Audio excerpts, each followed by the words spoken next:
the body to achieve what needs to be achieved? Yes. And so we have, in attendance, we have a number of guests, but is there any consideration of a later item? We've got the workshop this afternoon, and welcome to our other guests. Thank you. Any declarations of conflict of interest? No? So we then move to public forum. We have no one to speak in public forum. I'll take the apologies though, and the apologies from Anne Henry. Is there another one? Casey's an apology, and so is Don Thwaites. So I'll put those apologies, those confirm them. Those in favour say aye. Against? Carried. You seconded that, Ella, didn't you? And now we move to,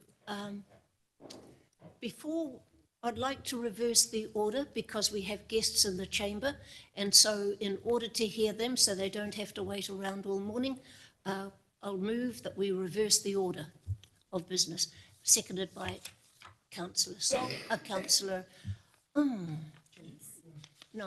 John Scrimger. Those in favour say aye. Against? Carried. So we welcome you all to the table, and it's over to you, Madeleine. We've got the presenters, Brad Sickbird, Tauranga Moana Bio Security Capital. We've got Louise Saunders, Mamaku, Kaimai Mamaku Trust. We've got the third one is Bruce Clarkson, and he's online apparently, and he's from the People, Cities and Nature. So the first presenter is, if you could introduce yourself, please. Yeah, Morena, I'm Lisa. I'm from the Community and Strategic Relationship team and look after the environmental sector.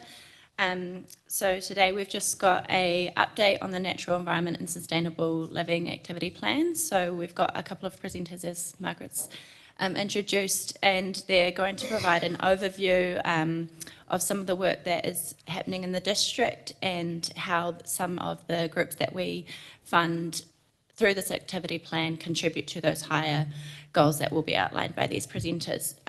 So as we've got Brad from Tauranga Moana Biosecurity Capital up first, who will be just giving an update on the work that they do for the district and how valuable it is, really.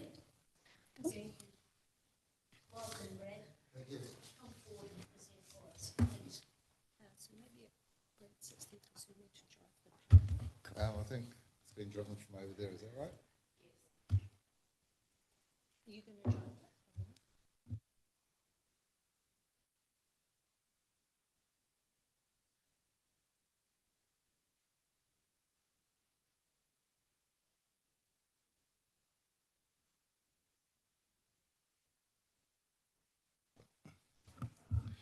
Morning. Thank you all for having me here.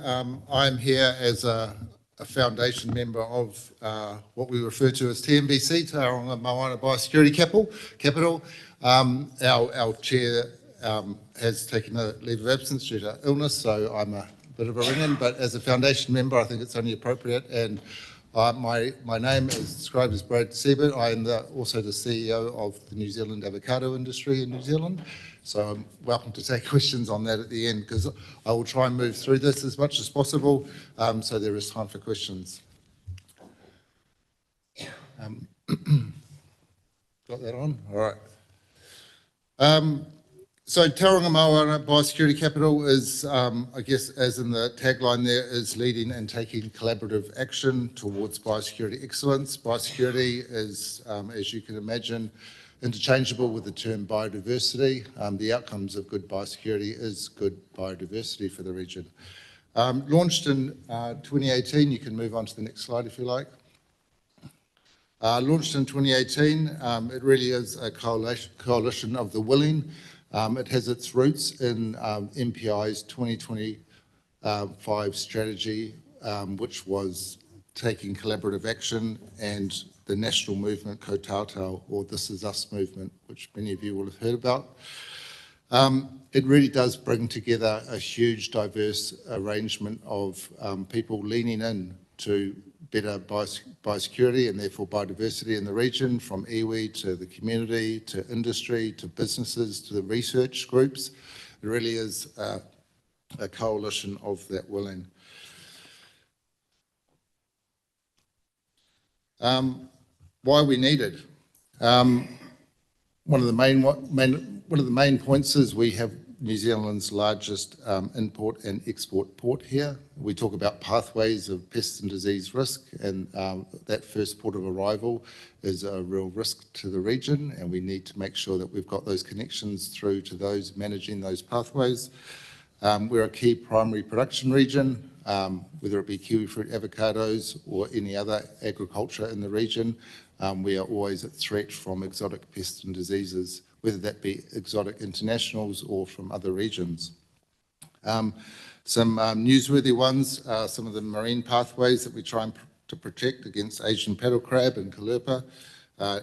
Native pathogens that are either here and need more surveillance, or ones that are knocking on our door, which need that community effort to understand and catch those things early. Freshwater and gold clams you would have heard about through regions as well, and we do cover the entire Bay of Plenty region. And those emerging risks that we all hear about, and those what I call game changer threats, which are things like BMSB, foot and mouth disease, fruit flies, and avian bird flu. Just move on to the value at stake, and many of you through previous discussions will know these around our significant value or economic value that our log exports produce for the region, the impacts that BMSB could have, the known impacts that PSA have had to not just the kiwifruit industry but the wider region itself, and the tourism sector that we enjoy. Then we move on to those other values that are at stake, which is the environmental, cultural and social values that we as a nation and as a region hold pretty dearly. Our 4 key pillars, which is on the next slide there, is around specifically awareness and collaboration. We do a huge amount, which I'll get to, reaching into the community and all parts of the community to get them to contribute. Capability building is a big one. Readiness for the next threat is something that we want this region to be prepared for. And developing biosecurity champions, whether that's be through schools and started at all ages or through community involvement. And we hold a number of specific events to really spotlight on specific threats or bringing community groups together. As some examples of collaboration, we have the TNBC newsletter called The Channel, which is a good way for us to describe what our partners are doing in the space. TNBC really is pulling together and exposing a number of activities that all the community researchers, industry groups and iwi are doing towards furthering biosecurity efforts in the region. We do a lot on social media channels. It's obviously a good way to reach a number of individuals. And just creating those connections. What I should have said at the start is we are co-chaired. We have an iwi-led chair, and we have chair Becky Gangley and Carlton Bidwas, and they co-chair the efforts. And sitting within the TNBC network, we have the Māori Caucus, which is made up of individuals where we can ensure we have that network through the iwi and hapu groups within the region. And we, of course, share and promote member resources and tools that are developed.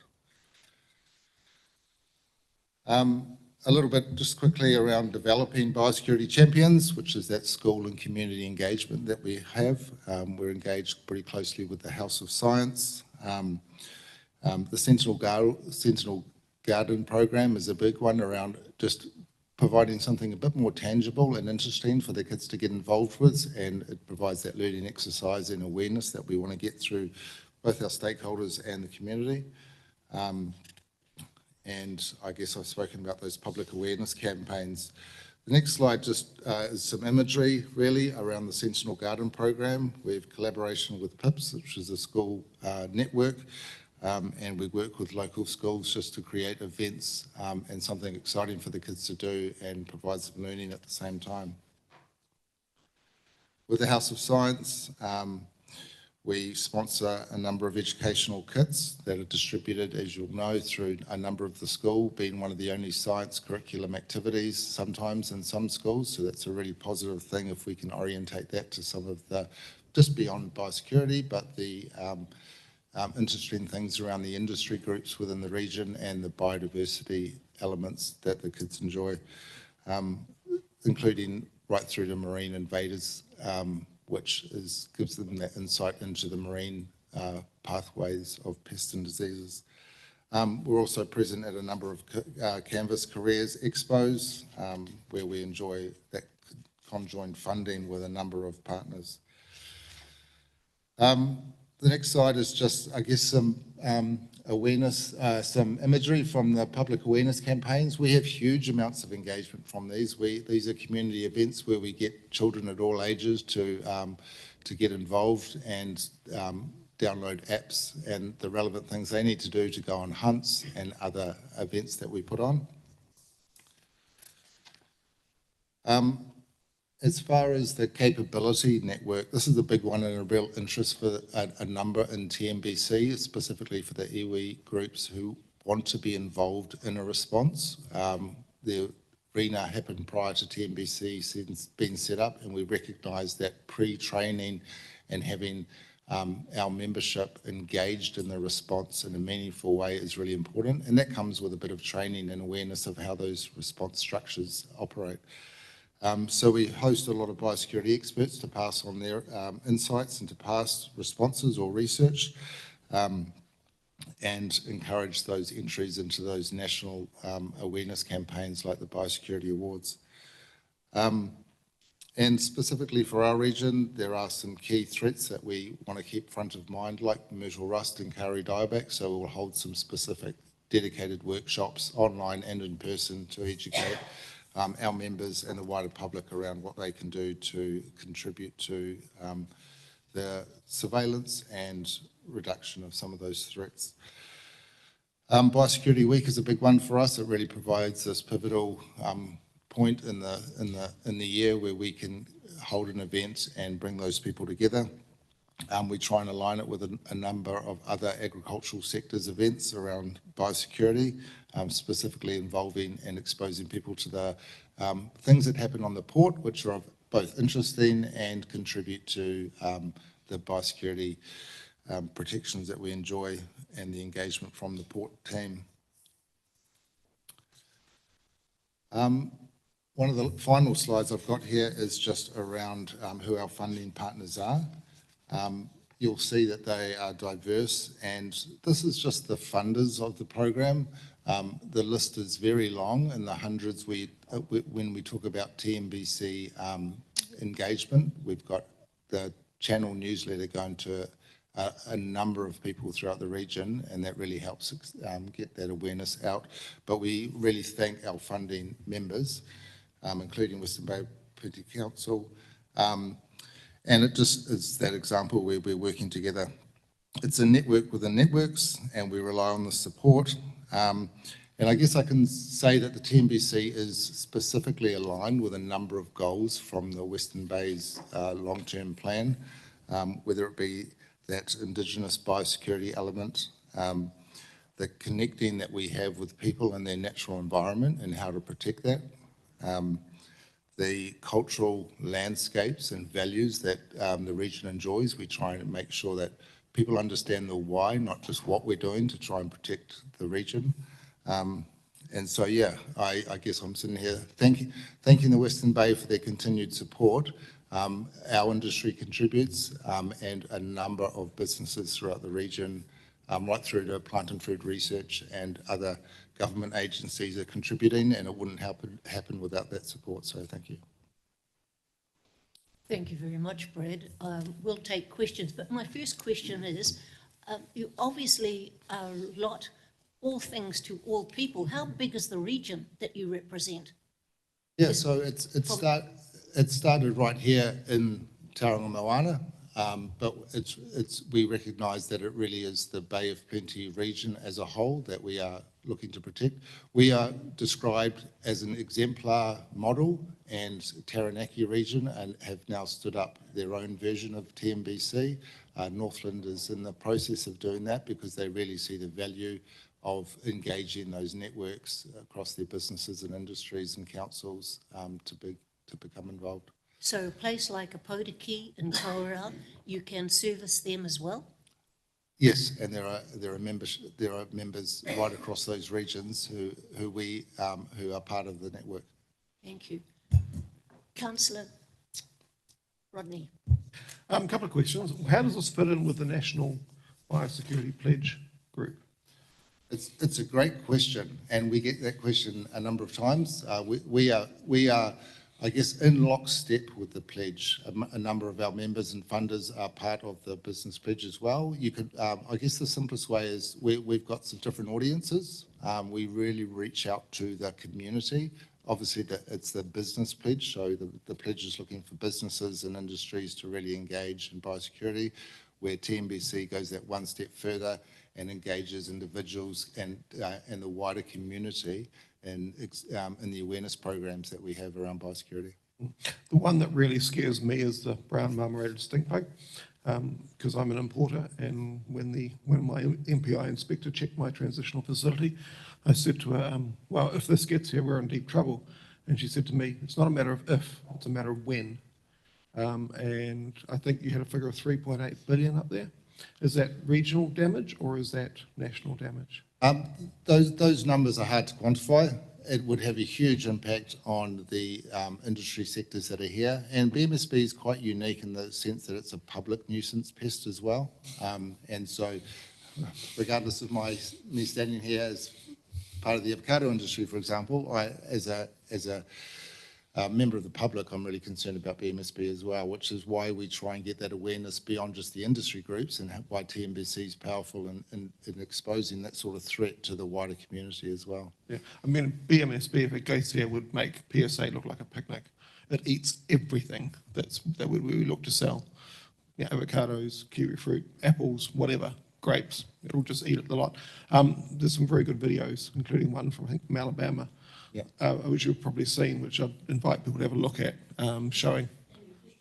It would be good to show that, just video, because it really shows both the horticultural impact and, as you say, the human impact of this poor woman on a news program with the bugs flying in and out of her mouth as she's trying to talk to the journalist. It's really quite horrific.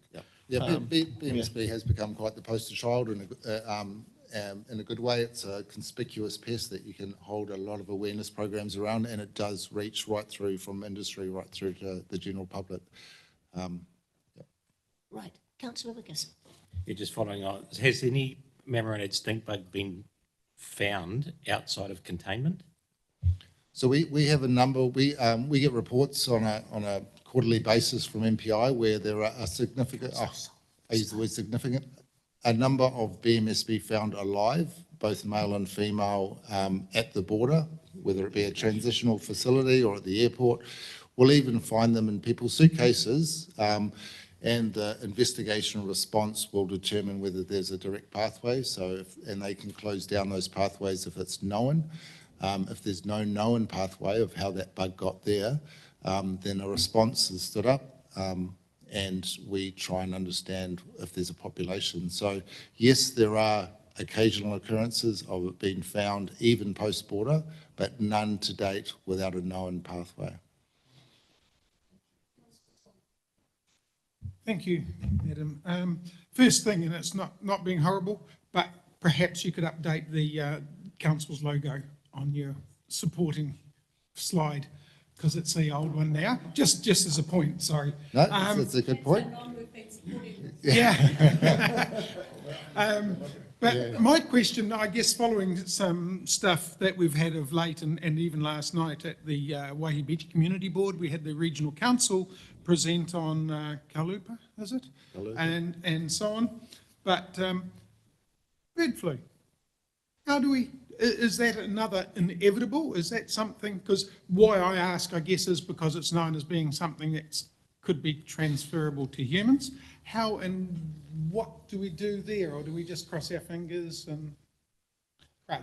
Yeah, obviously different agencies are involved when it comes to zoonotic or things that can be passed on to the community. And we've always questioned TNBC's role, I mean, around when it came to COVID, you know, where are our boundaries of what we communicate to not over-communicate and make sure that messaging is really clear. So a lot of our messaging is taking partner information, whether it be Ministry of Health or other agencies' information, and making sure that gets where it needs to be.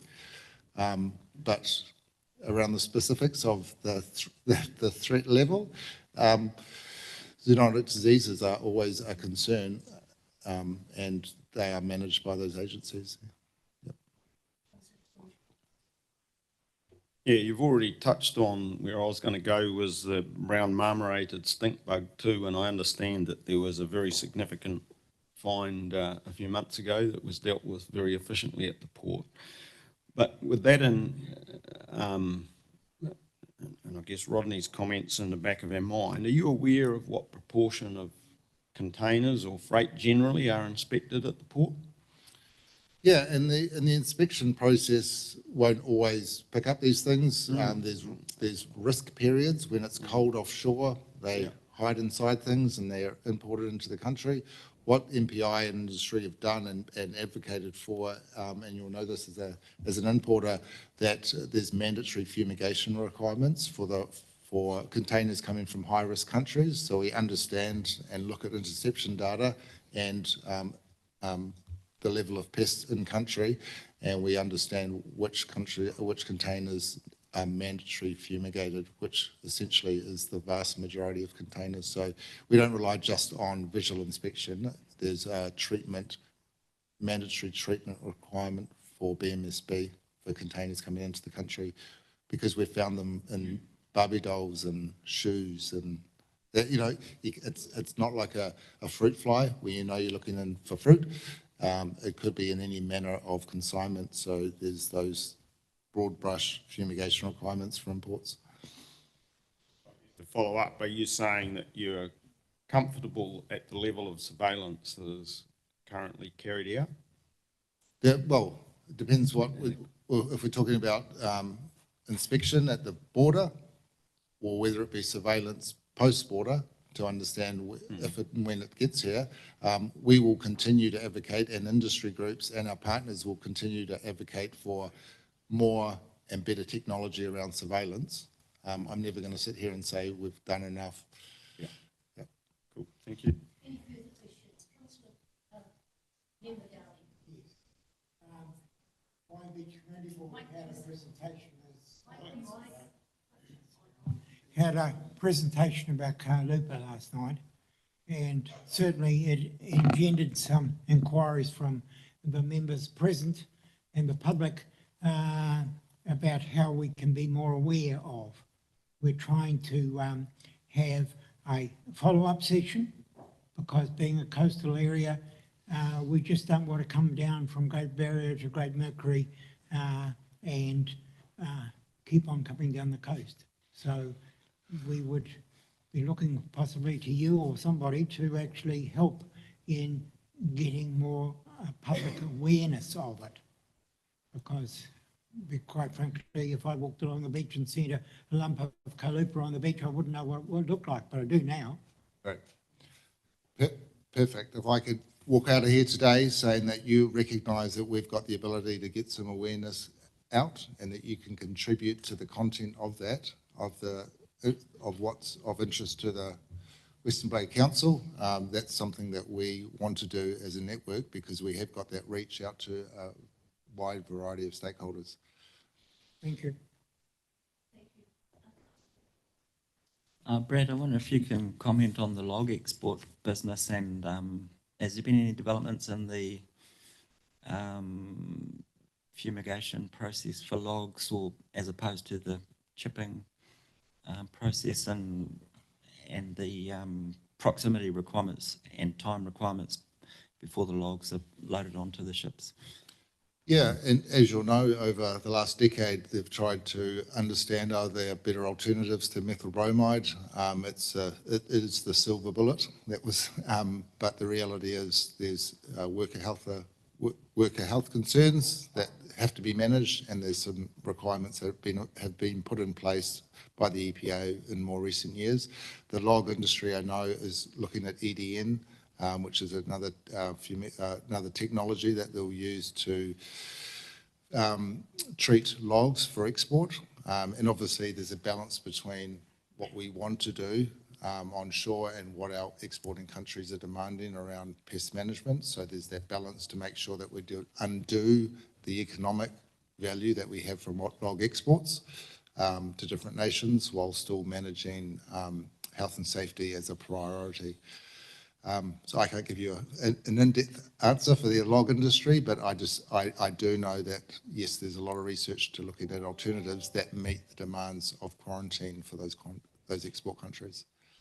So if you transition to EDN, would that, would the time limit between fumigation and loading onto the ship be the same as methyl bromide? I can't give you an exact answer. I just know that it doesn't have the potential environmental or worker health concerns that methyl bromide does.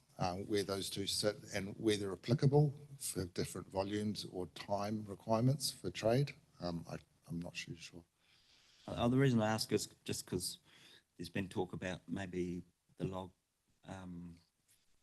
fumigation process being moved to Rangiora Business Park, but the Port of Tauranga has sort of indicated that that's unlikely to happen because of those time frames. Okay, thanks. Thank you very much for your submission this morning. We appreciate the work you do, and it's absolutely vital that we actually, as our standard of living, depends on your ability to make sure we keep ourselves safe with what we produce to the quality that it needs to be, and that coming in and out of this long coastline, you've got a major challenge, and we appreciate it. I'm sure it's rewarding for you to know that you're doing something that's incredibly special. So thank you very much. Great, thank you.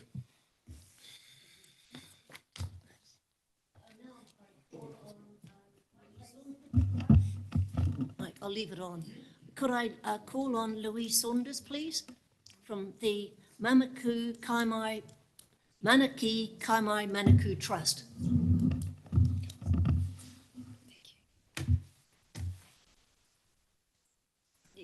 That's fine.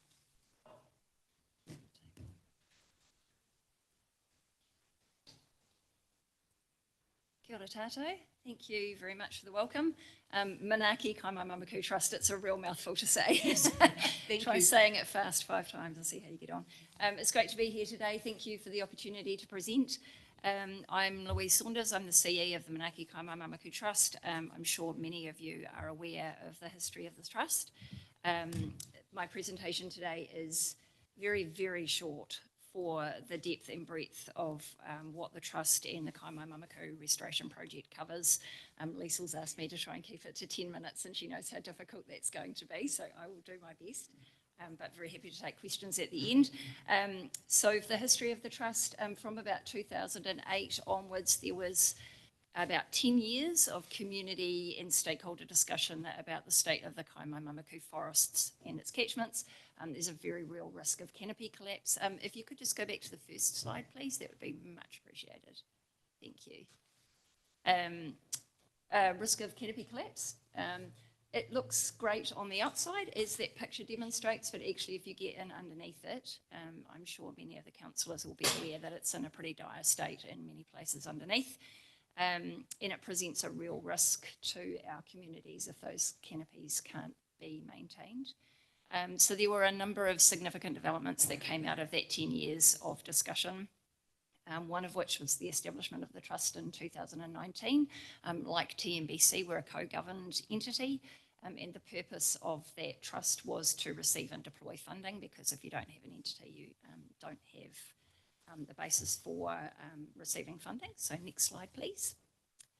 So if you fast forward 12 years through the arrival of COVID and Jobs for Nature, a business case was put forward to the government for the Kaimai Mamaku Restoration Project, and you can see the boundary of the project area. That project was approved to the value of 19.4 million over 3 years. And it was specifically, like most Jobs for Nature projects, for delivering jobs for large-scale pest control, on the ground, actual delivery of pest control. The project was also expected to deliver on the community desire for shared knowledge and collective action, which is absolutely essential to anything at this scale.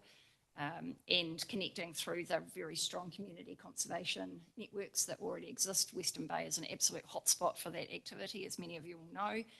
So collaboration and connectedness is absolutely fundamental to the work that we are doing. This image shows the scale of what we're delivering. Our projects are in the red. The white projects are our community conservation network and catchment groups. That doesn't show everything that is being delivered. That is just the snapshot of the largest projects. We deliver our work alongside the community conservation groups, landowners, councils and DOC. And our project alone is delivering pest control over about 8,000 hectares of public conservation land, Māori land and council reserve, which didn't have any control previously. So that's a really important point to note. At the peak, we employed more than 100 people across the 12 projects. That has dropped down now because of the uncertainty about the Jobs for Nature funding coming to an end, and that was naturally what you would expect for a project of this scale. We share that conservation load with the integrated council operations through a joint agency partnership of the 2 regional councils and DOC. We sit on that decision-making board with them, that committee, and with the community groups connected through Bay Conservation Alliance, and an online and a GIS and engagement platforms that show collectively what's being achieved rather than just working in silos. Western Bay Council obviously has a vested interest in this work because the Kaimai Mamaku forests are absolutely essential natural infrastructure for your communities, for the health of your downstream waterways, particularly water supply, which is a massive issue for horticulture, agriculture, tourism, and of course almost all of your community supply comes from the Kaimai Mamaku in some form. And we've got to have healthy forests to have clean water in streams and in groundwater. If you don't have forests, then you don't have water supply. It's as simple as that. And to reduce erosion, sedimentation and flooding. We were the subject of immense meteorological good fortune that we didn't get the full brunt of Cyclone Gabrielle. It was bad enough as it was, but had we not had the forests in place that we did, the situation would have been significantly worse than it was. Western Bay has got some of New Zealand's most critical infrastructure here, the port, obviously, state highways, the rail network, and they are all directly affected by the state of the Kaimai Mamaku forests. So we need it to be a thriving environment, not just surviving. It's got to be absolutely thriving. It's got to be resilient so that our communities can thrive. We also need those forests to be resilient because climate change impacts are becoming more severe, and so we need resilient forests to cope with that change as it moves along. Next slide, please. Thank you. These are our, when it comes up. There we go. These are our current project teams. I would note that in terms of mana whenua taking up the opportunity to be kaitiaki, it's been incredibly successful. There are 30 plus iwi hapu within our project area, and 20 of them are directly involved in the projects that we have funded. With more funding, we could absolutely bring more iwi on board and also support those efforts for large-scale collaborations with connecting corridors and so on. And also private Māori land has shown a really big interest in the work that we're doing. So we have some really large Maori trusts, some of which you will be involved in through the Conservation Lots program, the Pori Pori and the Kumi Kumi, which are massive blocks with an immense amount of native forest on. So of these 12, 2 have completed scoping but haven't had funding to start their on-the-ground operations. 2 will finish up on the 30th of June, but we've been successful in bringing in additional funding to the original Jobs for Nature amount to allow 7 project teams to extend their operations into 2025. So that's been a real win for us. The teams carry out animal pest control, plant pest control, and kauri hygiene work. That's just the basic elements of the work that they do. Beyond that, the engagement into the community, the education of rangatahi, there's just so much more that is embedded into the actual delivery model for conservation on the ground. It's just a vehicle for all of these other social and cultural benefits that you get as a result of this work. And they were, of course, really active in the community, supporting people when Gabrielle happened, and also before that hail. So it's just part of that reactivation of the community. It's adding to community resilience and resources, and that's part of the social impact of conservation work generally that you get as a result that often goes unrecognised. Next slide, please. Thank you. And the Trust's role in all of this, and we don't just deploy the funding, we operate on the principle very strongly of manaakitanga, and that is a reciprocal arrangement. So we don't just provide the assurance around the project teams delivering on the money that they've been given and the milestones that they're expected to achieve. We also provide the strong, focused capability building that they need in order to be successful. So it's a two-way street. This is absolutely essential to the success of these projects.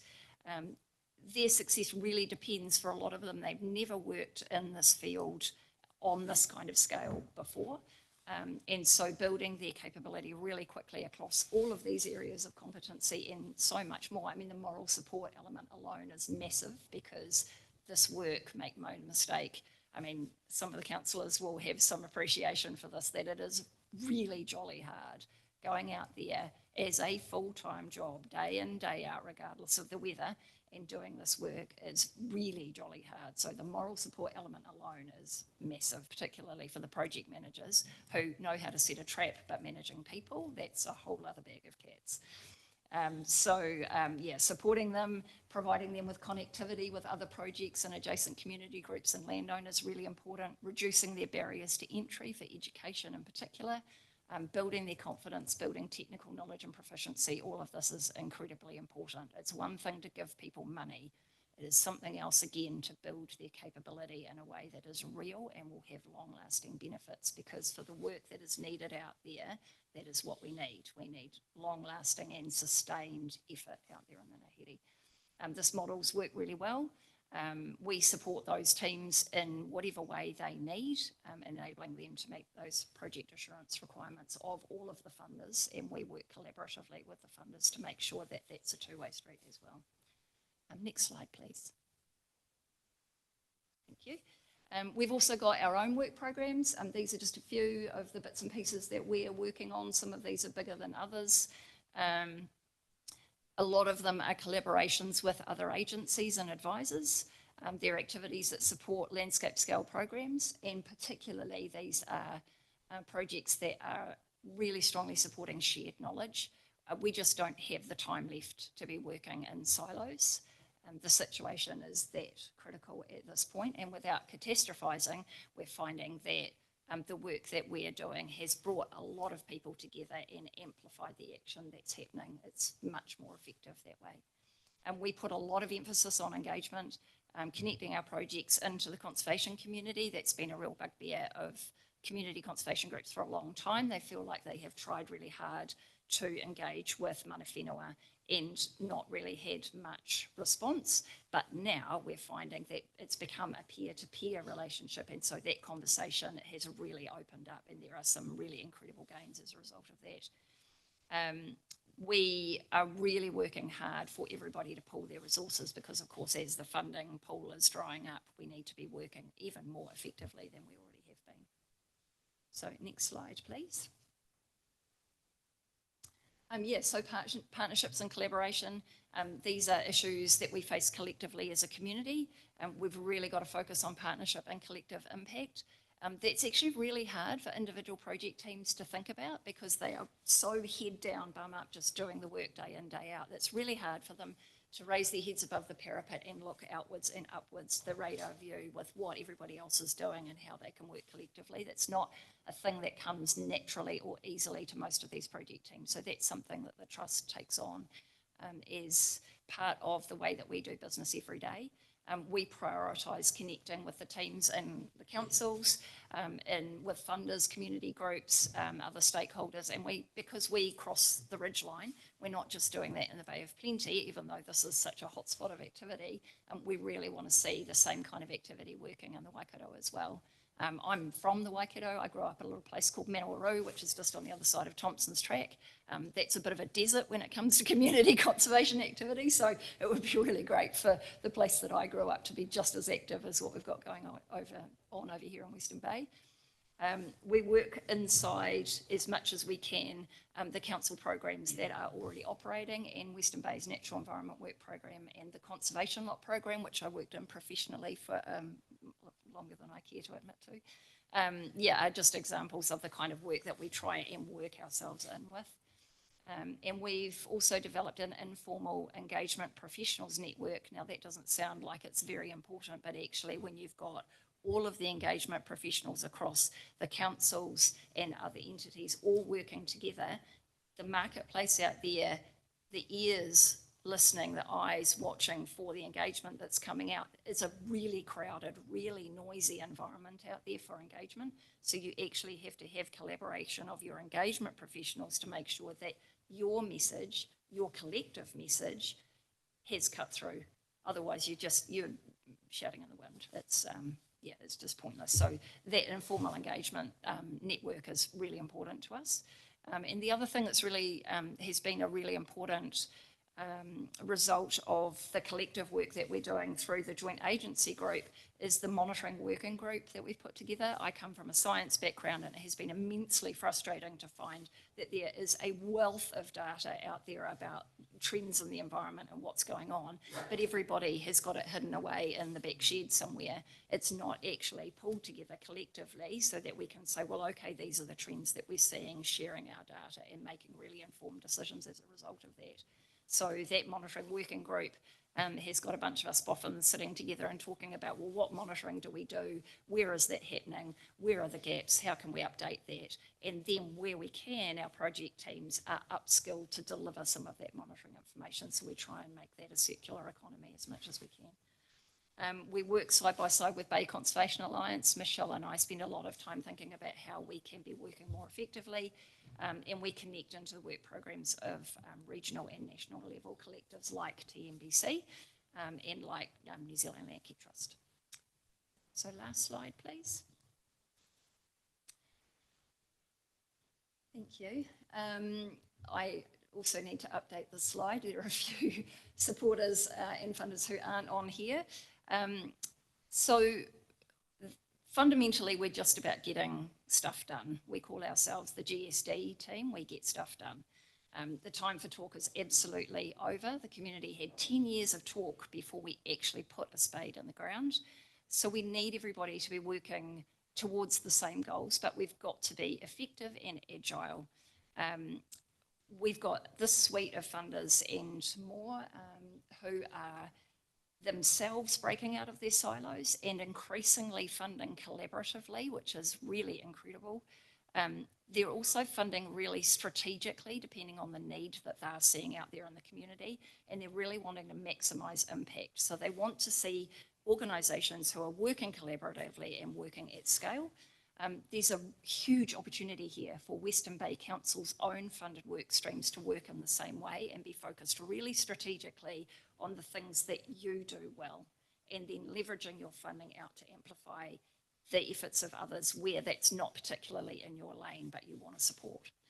Our sights are firmly set, in spite of that 19.3 million and the other 3+ million that we've brought in from funders. It is nowhere near enough to continue on with what we've got to do. But we can't keep relying on rates increases or tax increases or wherever else that money is coming from in the community for that to happen. It's just not realistic. That funding model is absolutely broken.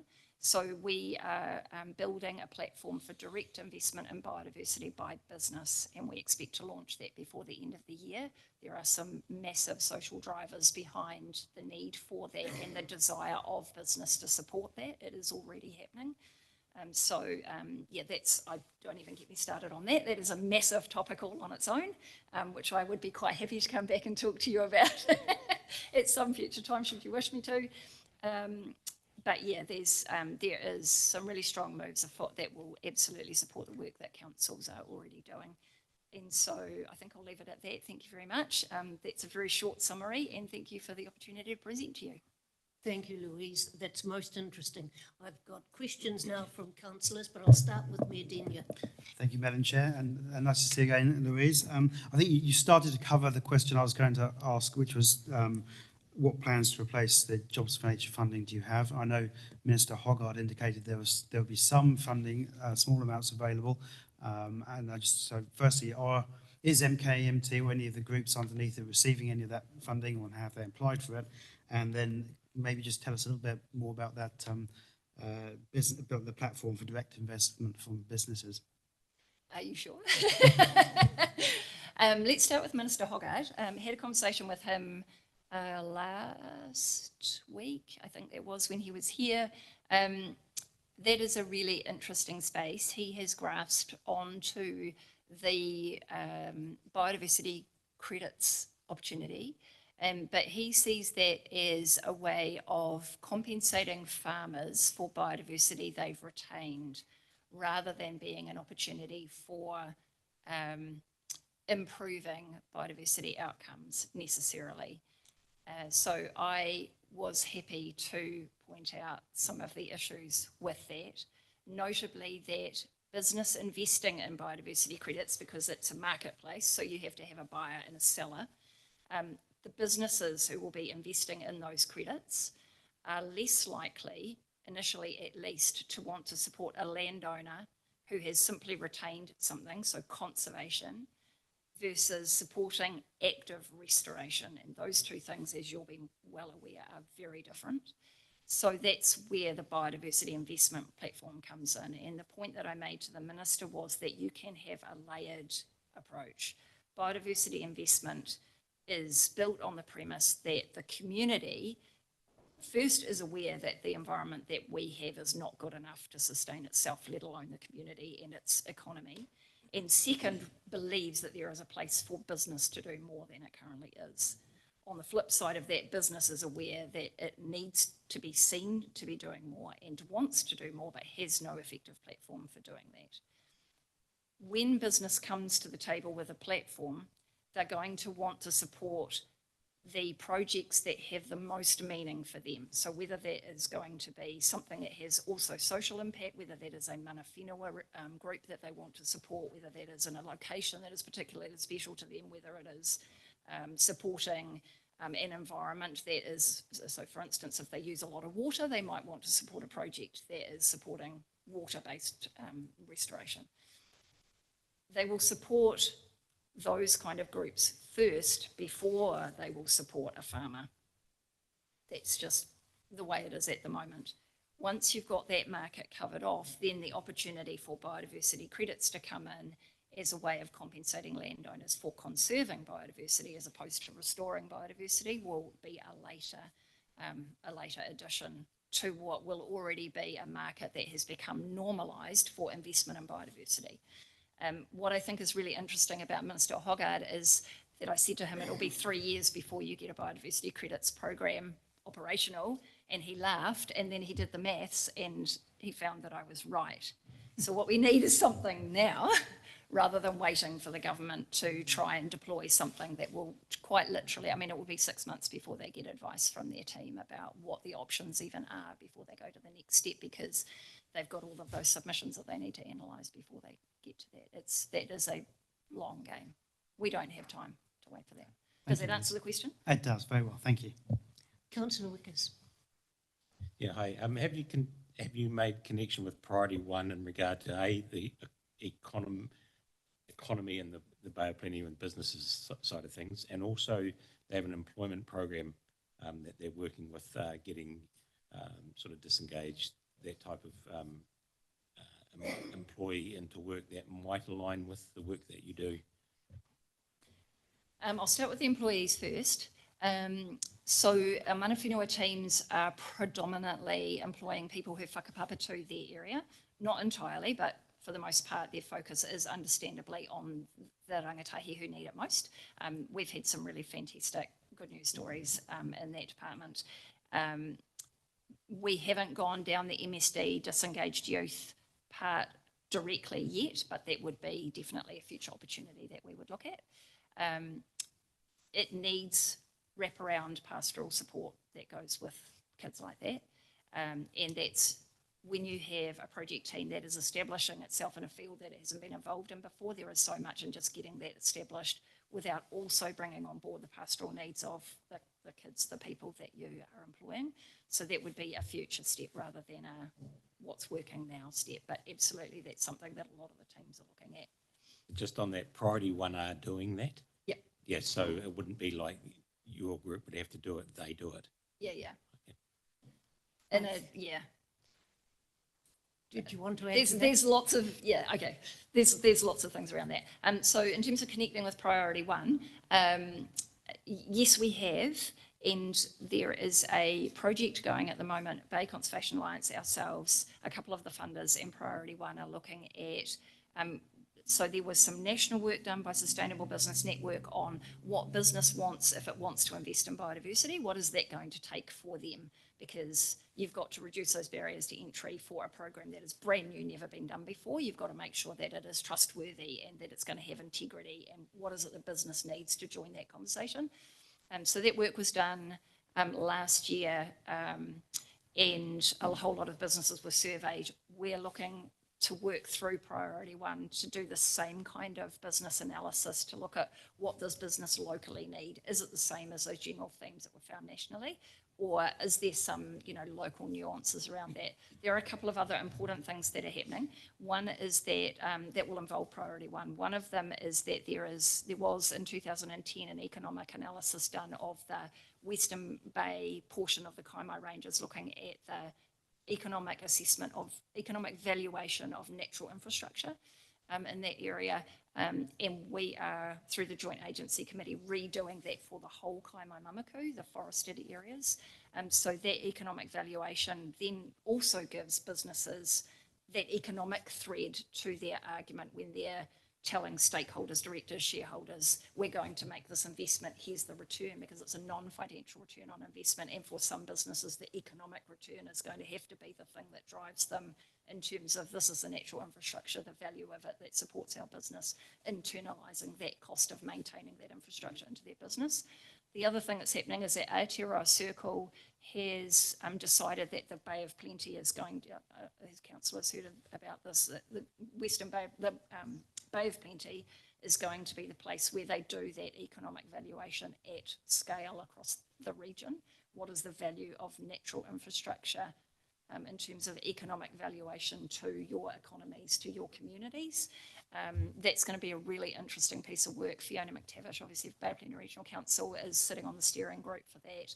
Our patron, Pa McGowan, Rob McGowan, is also on the steering group, and we're involved as a case study through that process. So that will be another really interesting piece of work to come out, which will involve priority one directly. I think Nigel is also on the steering group, if I remember correctly. So there's lots and lots of things going on at the moment, lots of moving parts that are leading us towards giving business every reason to get to that next step. Yeah. Thank you. Member Clements. Thanks very much for that. Push the button. There you are, press the right button. Thanks very much for that. Very interesting. And just on capability building, are the participants taking place in any sort of formal registration or certification, unit standards, so that when the funding ends or when they leave the project, they have something more formal to go to an employer and develop their career paths? And in fact, a full qualification would be ideal at the end of it, whether it's a diploma or certificate. But I notice you've got a number of units or areas of activity, but are they being converted into educational outcomes that would be recognised, which would then build capability for their future employment? Yes and no is the answer. Each team decides for itself what its work, what its activity areas are going to be, location, and what they're going to actually do. So the educational requirements around that vary significantly from place to place, but also they decide for themselves how they want to upskill, because it is not one size fits all anymore. So while a lot of them do absolutely have earned formal qualifications and certifications, a lot of the value that we find in bringing everybody together and sharing knowledge is just as important. That one model of a formal qualification just doesn't fit for everybody, and for a lot of the people coming into the work that we're doing here, they are tactile. They want to just get out there and actually, we've just run a hunting wānanga for taking people from being recreational hunters to being conservation hunters in a more professional capacity. They won't get a certificate at the end of that. They've already got the firearms license that underpins it. But that coming together and learning from a professional hunting contractor is absolutely critical. That's the kind of work that we need to be building those knowledge bases. So yeah, some of the people have gone from doing a level 3 or level 4, I lose track of the levels, certificate in rural pest operations, and they've achieved that. And then some have gone on to degree programs, so they're doing the bachelor's in environmental management. There are quite a lot of practical certifications, your chainsaw cert, Grow Safe, you name it. There's lots of those practical ones that people have achieved. And then there is some of the kind of very specialist areas, particularly in the Kōrero hygiene space, around the surveillance and monitoring work, where you have to be certified by Te Akina Kōrero, for instance, in order to be able to go and do that surveillance monitoring work. So there's the range of things that people have done is incredible. Probably the most important outcome, though, is that it is that the ethic of learning and building, becoming more competent and more capable, that is the most important outcome, just that ethic alone. And then whatever pathway they choose to take to achieve that, that's been a massive outcome of the projects. Thank you, Louise. I lived on the banks of the Ngāmoehini for over 9 years, so that was the entrance to the Kaimai Mamaku Forest Park. And working with the school, we were able to get funding from Regional Council for the enhancement group to actually do work up there, and it was really successful. But we've got voluntary groups like the school, like the Blade, and like Atani Wanuka. They get funding from the Regional Council, I assume. How well do you work in with them? And my next question is, how do you assess the success of what you're doing? Can you monitor, I was going to say the amount of rats you catch or whatever? How do you actually achieve success? Yeah, both great questions. And they also speak to your question about education as well and building capability. So in terms of the community conservation groups, so they get some funding. We're in the Regional Council, but they also get collaborative funding from the likes of TECT and Bay Trust and ACORN. And that collaborative funding model was built by Bay Conservation Alliance, and that's what the funders are working increasingly towards. They have a funding collective where they come together and they agree amongst themselves what their strategic PO are going to be for funding locally, and then that they then speak back to what their funding purpose was set up for. And then that funding gets deployed out to the community conservation groups. So different groups have different funding sources, but for the most part, the funders are funding collaboratively. And that model has worked extremely well through the Joint Agency Committee of the two regional councils, DOC and ourselves. We've also applied agency funding to various bits and pieces that the community conservation groups. So for instance, the Blade needed new signage up there to educate the public on what it is that the Blade does. So we committed the funding for that signage, likewise to Whakakaha Trust and others. So, there's all sorts of integration that's happening between the community conservation groups and the agencies and our groups as well. So that's a really positive outcome. Your question about monitoring, all of the standard monitoring that you would expect of a conservation project, our teams do. You name it, they do it, depending on what it is that they're targeting. So they'll do your tracking index for rats, they'll do residual track count for possums, they'll do pre and post-op measurements of whatever it is that they're targeting. They've got trail cams out, they log all of their catches. They'll do the quantity of toxin put out if they're using bait stations, the quantity of toxin returned so that they know how much was taken. They also do biodiversity monitoring, so we've got quite a few doing bats, quite a few doing, they're looking at the number of insects that they get across their tracking tunnels. You name it, they do it. Ngā Manawa group is particularly interested in eels, so they do tuna monitoring. They've got Des Heki coming and giving them a hand with that. You name it, they do it. What's also really cool though, is that those groups go and help out with the community volunteer groups. So we're getting quite a lot of overlap now that that capability and that confidence has been built. We're actually getting that interaction happening as well. So, you know, if Ongatiri Forest is having a volunteer day, you might find that the guys from Te Māori are going and giving a hand with loading up the bait stations or bringing the bait back in. So that's a really cool outcome as well. Excellent. Councillor Joyce. I understand. I hear what you're saying about funding, and I really appreciate what you're doing with industry, because obviously a huge part of our economy is based on fresh water. You know, we're a horticultural and still a little bit of dairying, John. That hasn't gone under the vines yet. So you know, we're at, and so I mean, this council's in the business of fresh water, yeah, for lots of reasons. What do you need or want from this council?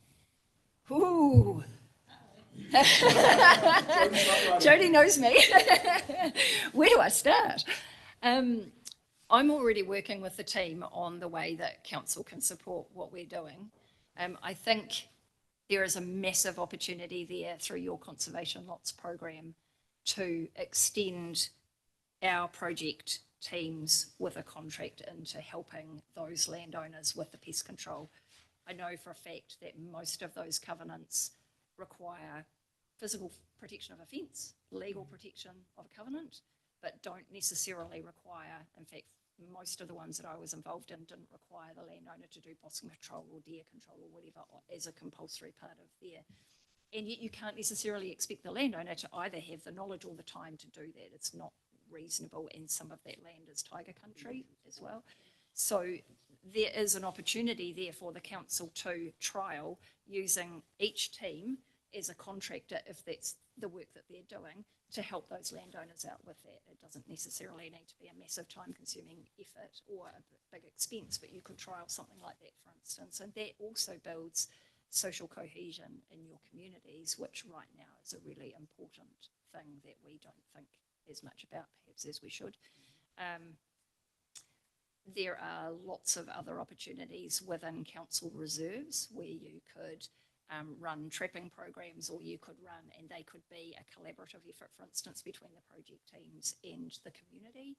You can do restoration of esplanade reserves, and there are so many opportunities. It's just a case of nailing down strategically what is your most effective bang for buck. I would certainly say council has invested in Bay Conservation Alliance's, what's it called? No, not the education one,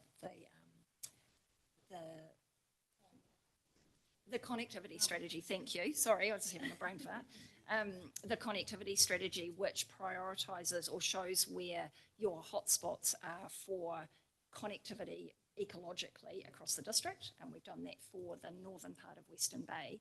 And you can use strategies like that to say, well, okay, if we overlay that connectivity strategy with where our conservation lots are, where our esplanade reserves are, where our waterways are, then we can focus strategically on those locations as the best place to invest in supporting a project team to come in and help our landowner with a trapping program, or supporting a project team to come in and do, or Project Porori even, for instance, coming in and doing planting across that riparian margin and fencing and bringing the regional council in to support. There are just so many options.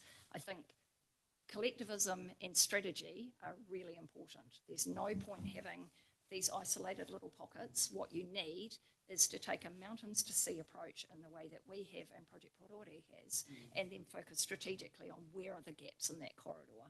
Where do we already have resources rather than trying to build from scratch? So for instance, if you have a project group working up in the Ngāhere or a community conservation group. Ideally, you'd have them side by side. You've got some landowners with conservation lots downstream, or you've got esplanade reserves and you've got somebody working at the coast, then support everybody working along that. It's a really good model. And that way, council get best bang for buck. Yeah. Sorry, Jodie. Did you have a question then, Councillor Joyce?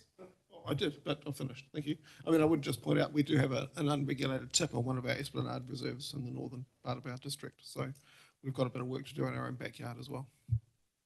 Well, Louise, thank you so much for presenting to us today. We're just receiving the information, but you lead a really challenging team, and it's interesting, I thought, of the House of Science and here similar women who have come from a background and prepared to make a difference in this area as in House of Science. We're very fortunate. We've got one more speaker, then we'll break for a cup of coffee or tea, and you're welcome to stay with us if you would like to. Thank you. Thank you. So, and we've now got to hear from Bruce Clarkson, and I gather he's appearing on video.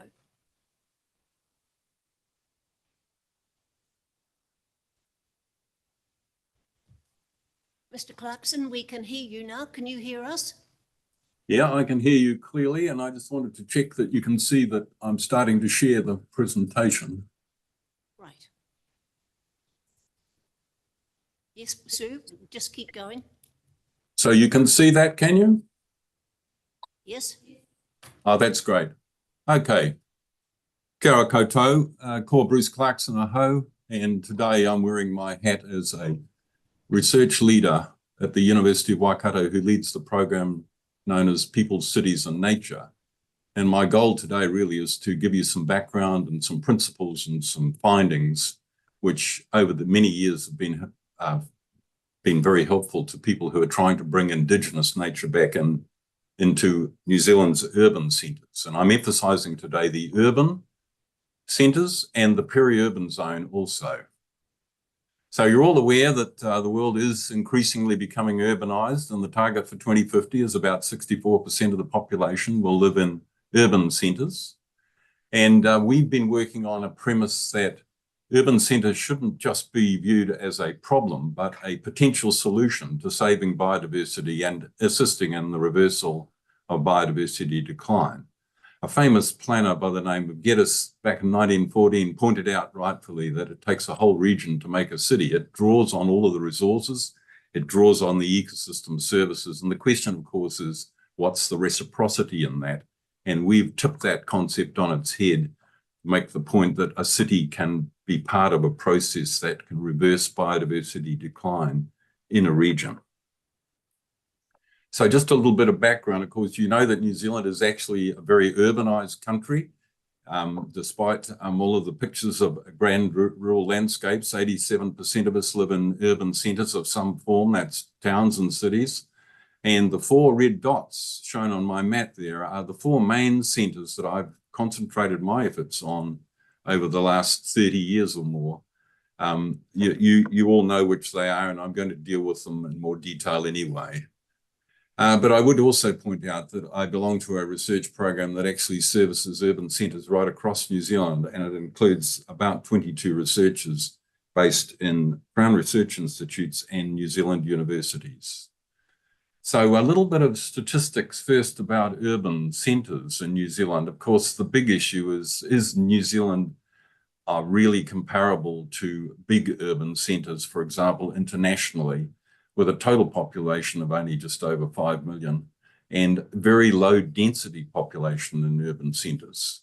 I'm going to spend most of my background information focusing on the last bullet point here today. So urban centres are small in New Zealand, they have low population density, but they've been extremely efficient at removing all trace of Indigenous biodiversity from the landscape, both within the footprint of the city, but often right out into the peri-urban zone. And that statistic there, less than 1% up to 8.9%, is the range of different native vegetation covers found in the top 20 New Zealand urban centres. I also wanted to point out this map, which is part of the Manaaki Whenua Land Care Research Threatened Environment Classification, and really focuses in on the parts of our landscape which have less than 10% original vegetation cover. And I'm just reiterating this because it will become clearer shortly why I'm focusing on the 10%. The 10% really is the place where the biggest extent of Indigenous habitat has been removed in the places which were the most biodiversity rich in the country. Generally, where cities are built are at the nexus of parts of the landscape where there were the highest of all biodiversity values, estuaries, river margins, lowland coastal systems. And if you study the way biodiversity is distributed in relation to our 20 urban centres, you'll know that classic pattern of the closer you are to the centre of the city, the less urban Indigenous biodiversity there is, using in this case native vegetation cover as a surrogate for biodiversity. And you can see there that there's that general pattern. As the further you get away from the centre of a city, the more Indigenous biodiversity there is. Now to get to the crunch. The crunch is the 10% figure, and the 10% figure has been incorporated into our national policy statement on Indigenous biodiversity. It comes from a body of research, both internationally and across New Zealand, which shows that when you reduce the scale of habitat, the size of habitat, to less than 10% of the original extent, you have an exponential loss of species. This is regardless of what you're doing in relation to pest control on a landscape. Bottom line is, if you lose habitat, you lose species. If you lose lots of habitat, you lose lots of species, regardless of the pest control that you're undertaking on the landscape.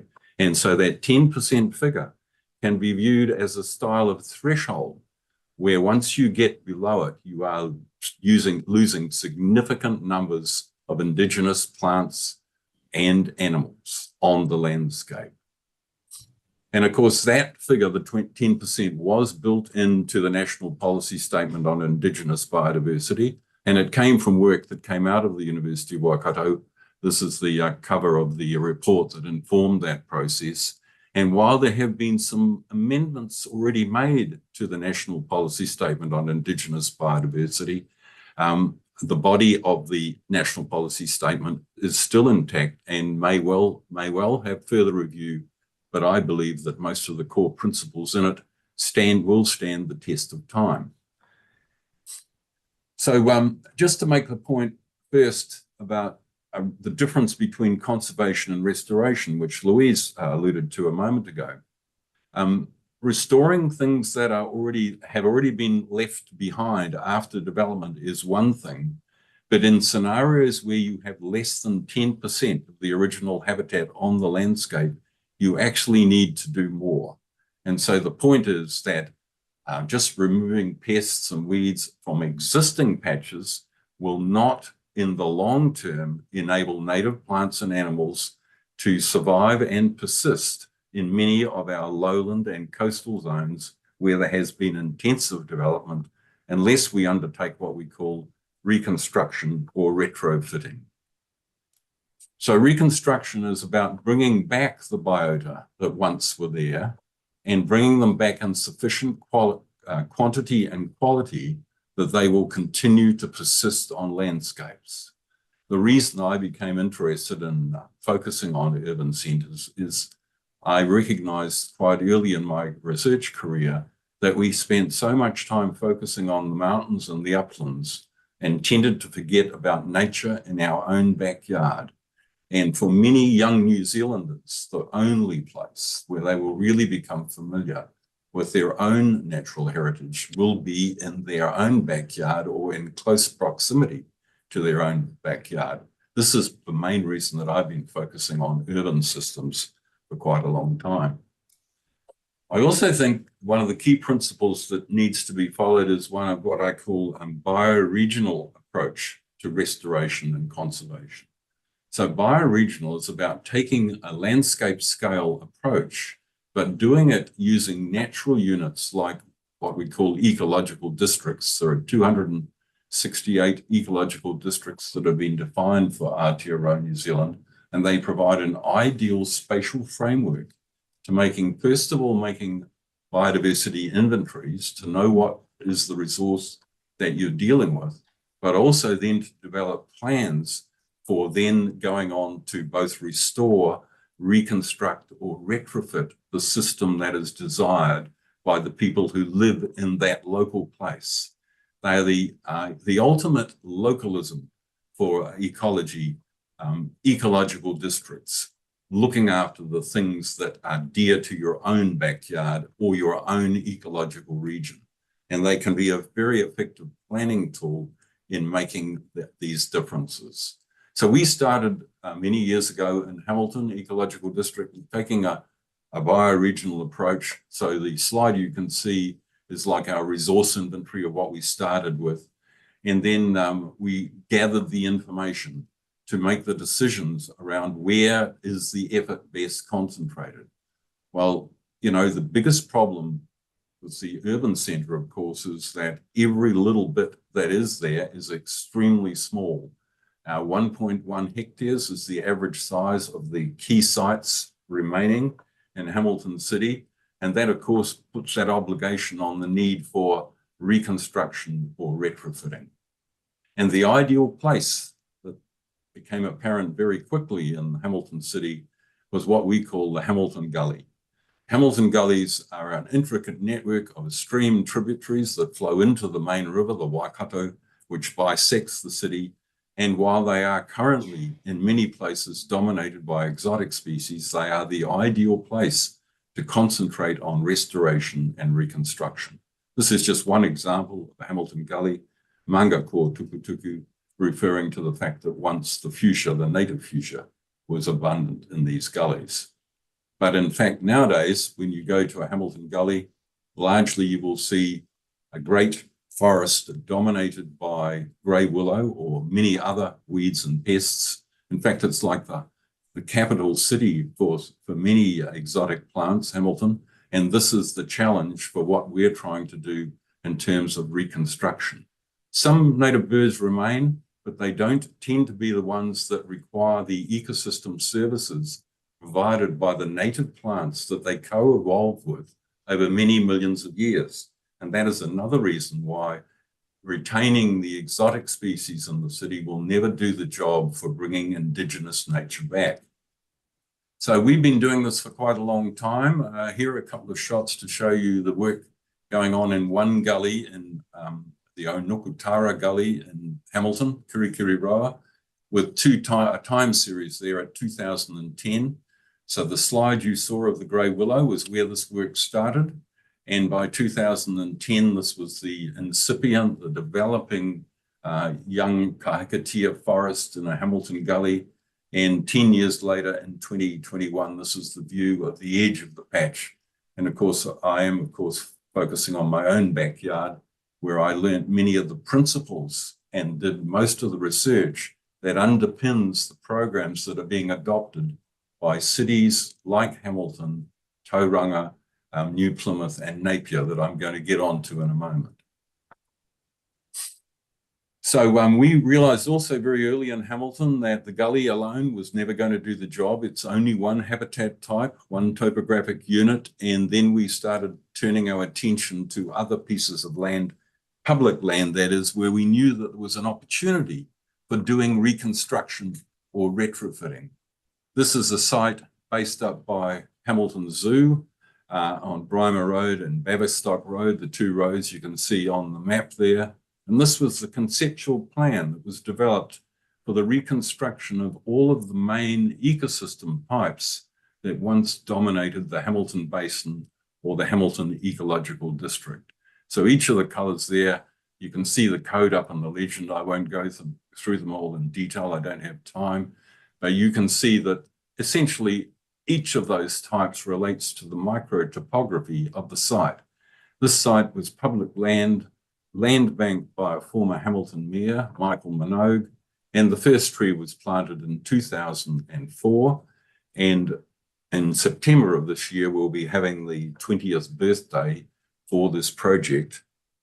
Well, what's been happening, this is Google Earth to just show you some of the progress, starting with grazing land, the small peat lake, which was once surrounded by a fringe of grey willow, and by 2022, 40 hectares of indigenous forest, either reasonably well established or recently planted. So now we have forest which is tall enough to walk under. We have kahikatea trees that are over 15 metres in height. And we know that, for example, the average growth rate of a kahikatea in Hamilton exceeds 1 metre height growth per year. They are ideal conditions for growing native plants and creating the habitat that our native animals require. Here's an example of the way we work, mainly volunteer work, community labour. Most of the plants in the whole of the system have been planted by the community. This was our record Arbor Day before COVID hit, of course. 1,800 people, 28,000 plants, 3 hectares planted in 3 hours. That is good, but what it doesn't take into the calculation is the time that it took to lay out all of the plants in the right place and make sure that it was the typical right plant in the right place that occurred as part of our planting. When we first started this work, of course, there was a lot of training and a lot of learning. And back in the beginning of the planting processes, you could often expect about 15% of the plants would be planted still in their plastic bags. But recent surveys show that this is a very unusual, if not non-existent problem anymore. So that's a summary then of where Hamilton has got, starting from a 2% figure, aiming for a 10% figure, a summary of the critical elements of what was needed to get the community on this journey. And it was culminated in 2021 when the Hamilton City Council in their long-term plan put aside $20 million to restore urban nature and adopted the 10% cover. I would point out that Hamilton, like many cities in New Zealand, adopted the 10% cover target before the national policy statement was ratified and continue to work towards that target, even with the review being undertaken of the national policy statement by central government. Because again, coming back to the point about localism, localism is about how the community looks after its own resources, takes guardianship or kaitiakitanga, and does something about the problems that they see every day of the week. So the next big thing for the Waiwhakariki project will be the predator-proof fence, and the funding has been partly set aside already in the long-term plan. And despite Hamilton City's challenges recently in relation to rate setting, they have retained the core components of the Nature in the City program and are still committed to building the pest-proof fence over the next 2 years. The point I wanted to make is that this bringing nature back into urban centres is not just in Hamilton, it's occurring in many parts of New Zealand. It's an idea really whose time has come. Napier, which starts at 5%, is doing all sorts of work. Most of the area of it now is being focused around the Ahuriri Lagoon. So you know where Napier sits and the Ahuriri Lagoon in close proximity. And of course, the devastating floods and damage that was done by the cyclone sort of reset the whole system and made it even more imperative that work was needed to reconstruct and retrofit the natural environment right next door to the city. Most of the work going on in Napier is around salt marshes and saline systems and dunelands, compared to, for example, Hamilton, which is largely around forest and particularly kahikatea forest. So Tauranga, of course, has been in this game for quite a while, and as you'll all know many of these sites, you all live right close by them. The one that stands out for me is Kopu Rererua Valley Restoration because of its enormous potential in providing an urban centre with essentially an ecological corridor running all the way from the coastline back into the headwaters of the Kopu Rererua stream.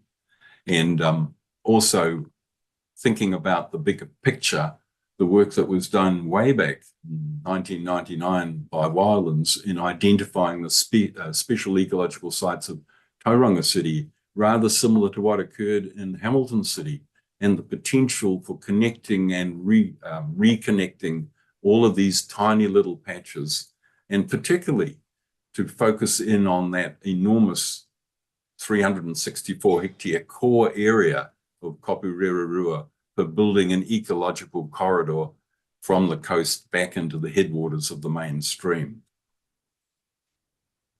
The city which is leading the way, though, in terms of extent and meeting the 10% target is Ngā Motu, New Plymouth, which started at about 9%.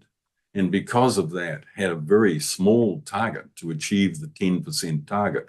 They only needed 35 additional hectares of an indigenous habitat to hit that 10% threshold within the city boundary. And they've been working away at that now for nearly 2 years.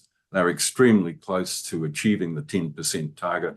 Some other cities in New Zealand are racing to try and catch up, but I think the odds are on that New Plymouth will be the first city to be able to truly claim the 10% target. And more recently, New Plymouth has looked even further afield in terms of where they want to do reconstruction and retrofitting.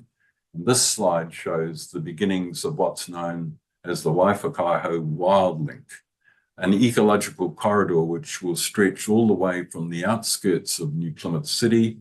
If you've walked on the coastal walkway, you'll recognise the image there of the Te Rewa Bridge out on the mouth of the river. And you'll know that what is trying to be achieved here is a corridor that goes all the way from the ocean up to and to reconnect with the national park, Te Papakura or Taranaki, formerly known as Egmont National Park. But in terms of, I guess, capacity and capability, the city which is leading the way in Aotearoa, New Zealand, is Wellington. And it classified itself as a biophilic city some years ago and has been working away. And of course, its flagship project is one that many of you, I'm sure, will have visited, Zealandia, a significant chunk of restored native forest with a predator-proof fence and an enormous spillover effect that has begun across the whole of the city in terms of native birds becoming so common in some places. People are starting to wonder about their pestiness. But the other attribute that Wellington City has is that's the only city in New Zealand really that has a significant ecology team on their staff. So the urban ecology team, which is responsible for an enormous number of projects going on across Wellington City, and then, you know, all of that again is about connecting and reconnecting the landscape, reweaving the cloak of native vegetation across the landscape. And then last year, the most notable event for Wellington was when Zealandia won the Supreme Tourism Award for New Zealand. Zealandia won that, and it again brought home the importance of this work and a broader view on the value of why we restore biodiversity, which gets me close to where I'm going to close off. So every time we become involved in projects like this across New Zealand, we don't just talk about biodiversity, we talk about multiple benefits, the multiple benefits and the co-benefits provided by biodiversity, restoration and reconstruction. These are all familiar to all of you, I'm sure. You know, filtering air and water, cooling heat islands, particularly in the face of climate change, the notion of co-use corridors. Every Hamilton Gully, for example, pretty well has a lovely recreation boardwalk running through it. It's a focus for recreation in the city. Most importantly, the way these projects build social cohesion. The slide I showed of the planting day in Waiwhakariki. You know, if anybody nowadays from a council suggested that we would stop this sort of work, the big danger for all of those councillors will be, will they survive the next election? Because social cohesion is built to a stage where these projects are now viewed as legacy projects. Children and grandchildren, go along with their parents. People are turning up at some of these events who have, you know, literally grown up from being the first planting of a tree to now taking their own children back to the project. Carbon sequestration to counteract greenhouse gases, the amazing health and recreation benefits that this sort of work provides, and most significantly, and often overlooked and forgotten, the economic benefits of this work. So the biodiversity restoration industry in USA is literally a multi-billion-dollar industry. And we've seen some evidence from Louisa's talk today about how this can permeate into the system in terms of a real way of making a living and returning all of that effort back to restore our landscapes. And of course, the benefit of tourism, the reason that Zealandia won that award from Tourism New Zealand is because Zealandia is now the focal point for all of the cruise ships that come into Wellington Harbour. All of the tourists line up, they all want to go and see Zealandia. This is a major revenue generator and a major factor in making sure people stay longer in our country or domestically make longer stays in places that have these sorts of attributes. So that's it from me. And just a reminder, we do have a website, peoplecitiesandnature.co.nz. So if you wanted to follow up in more detail any of these aspects, many of our research publications, reports, talks, all sorts of stuff is found on our website. Thank you very much. Thank you very much, Mr. Clarkson. Can you hear if we have any questions for you? Please go ahead. Have any questions, please? Mayor Denia. Thank you, Bruce, and great presentation. The gullies in Hamilton bring to mind the gullies we're proposing in Omokura to be ecological pathways and recreational pathways too.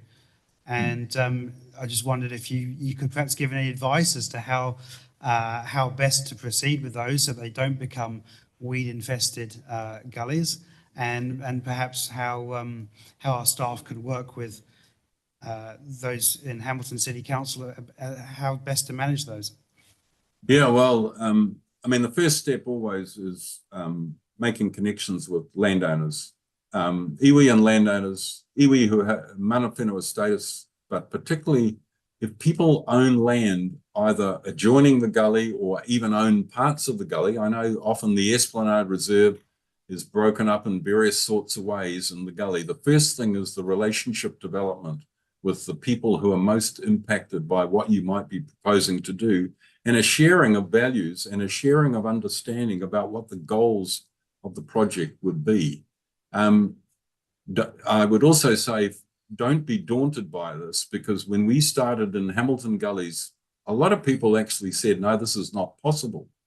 It's simply not possible. What you find actually is once you build that impetus, once you get projects started, there is a snowball effect. I mean, I started in my own gully in Hamilton City over 30 years ago. And now when you visit the gully that I'm located in, every single neighbour in a stretch for the whole 5 kilometres all the way down to the Waikato River are all doing the same thing. So, you know, often it's about showing an example, building a model example of how you can restore in a gully, and then having the community come and see and participate in the process of learning about what are the best methods for restoring the gully. And then there's, of course, a vast amount of information available where you can find that sort of information online.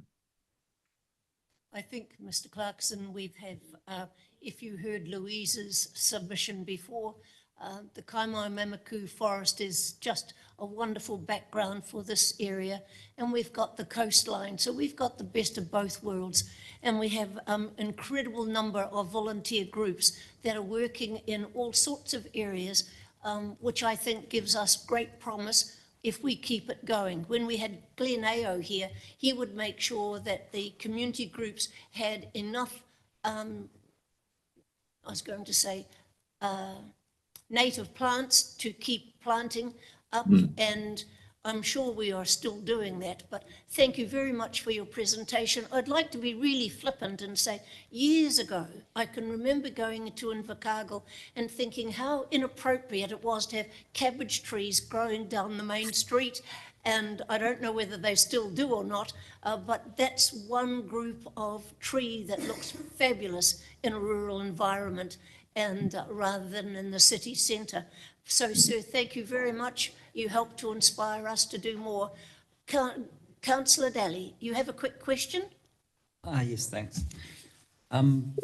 Bruce, one of our community board members in Te Puke is very keen on doing a tree canopy, what do you call it, study or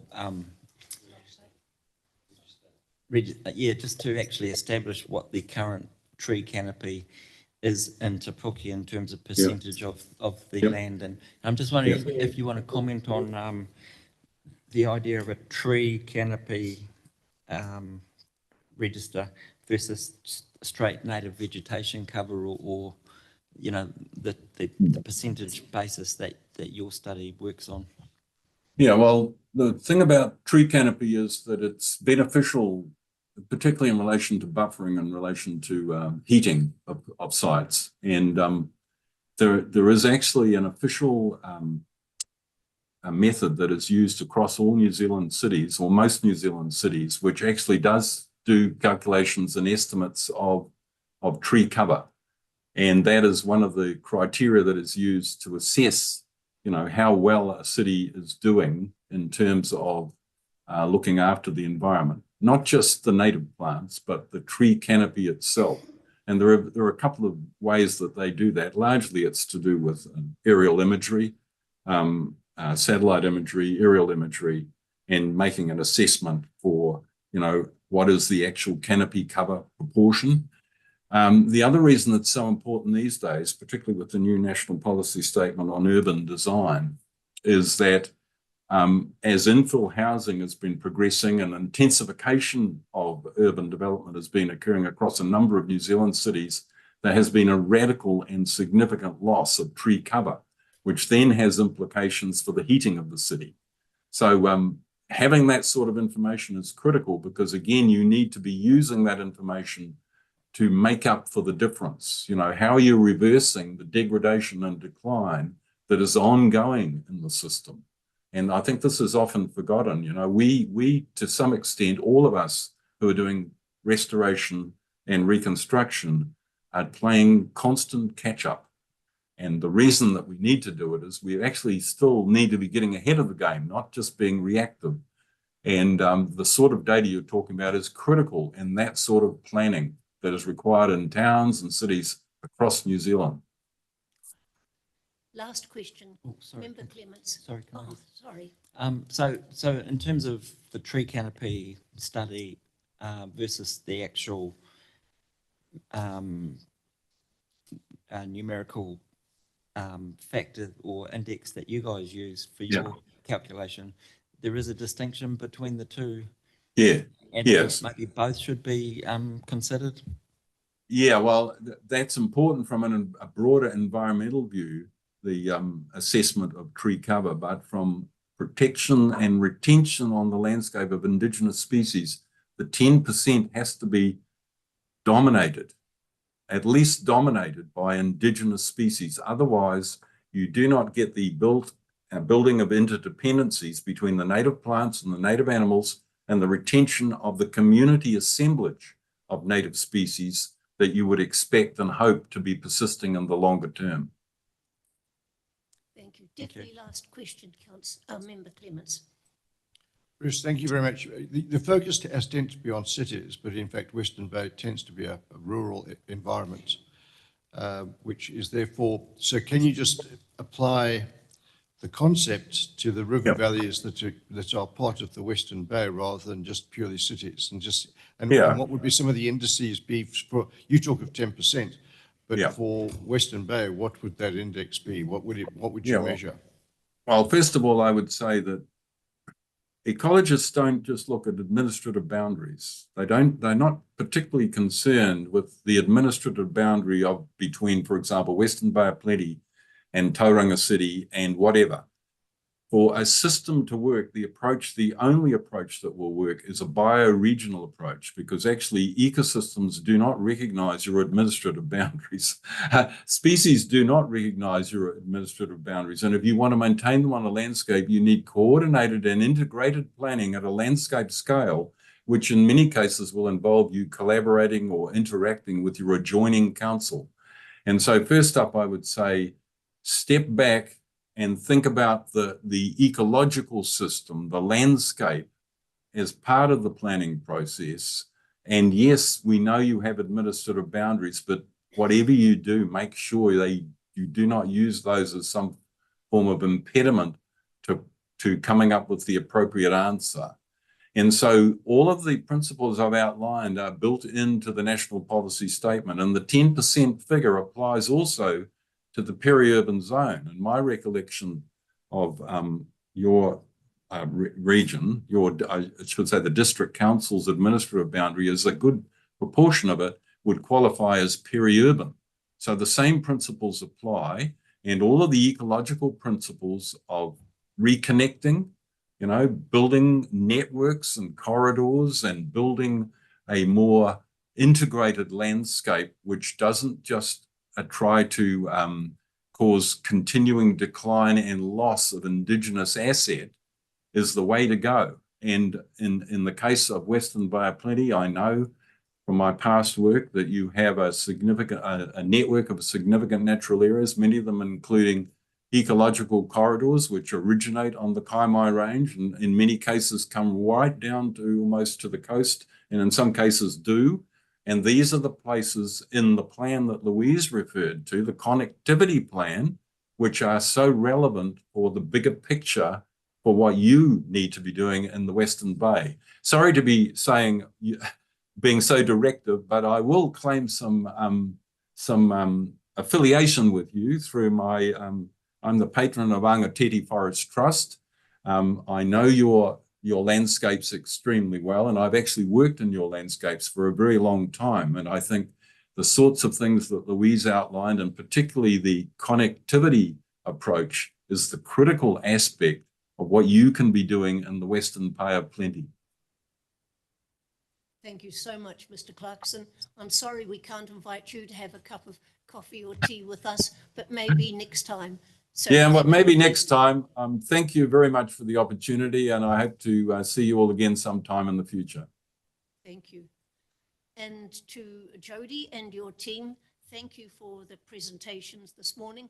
They've kept us well informed as to what's happening within our district. So thank you. Just do a quick. You want to say something? Yeah, really quickly. Just You haven't got your buzzer on, darling. I do. Yeah. Can you hear me? Okay. No. Sorry, from our natural environment activity, we do have 4 goals in there, which is increasing Indigenous biodiversity, connecting people with the natural environment and having a lighter footprint, protecting important natural and cultural areas, and addressing the impacts of climate change. So I hope you can see from the presentations we've had today that we've been trying to reflect for you how these goals are being achieved, not just by council, primarily by other organisations, and where we kind of fit in that picture. Yeah, so I just wanted to summarise it by just referring back to those goals for you. And also what we've talked about a lot is the integration between work programs. So this is your natural environment and sustainable living activity, but you can see how the work that happens here and what you're funding here also has social outcomes and economic outcomes, and those are integrated. We're trying to integrate our work programs as much as possible to be improving our community's wellbeing across all the 4 wellbeings. Obviously really strong cultural connections as well with this particular activity. So yeah, I hope all of that sort of came through in the presentations you got today. Thank you very much. And obviously it's an ongoing journey, very definitely. Thank you very much. We'll adjourn now for a cup of tea and coffee, and you've got a chance to speak to Louise, who's joining us as well. And we'll be back at 11:30, please.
community forums, and we've got a recommendation there, but I'd like to go to Te Puke Makatu Community Forum. Andy, could you introduce it, please?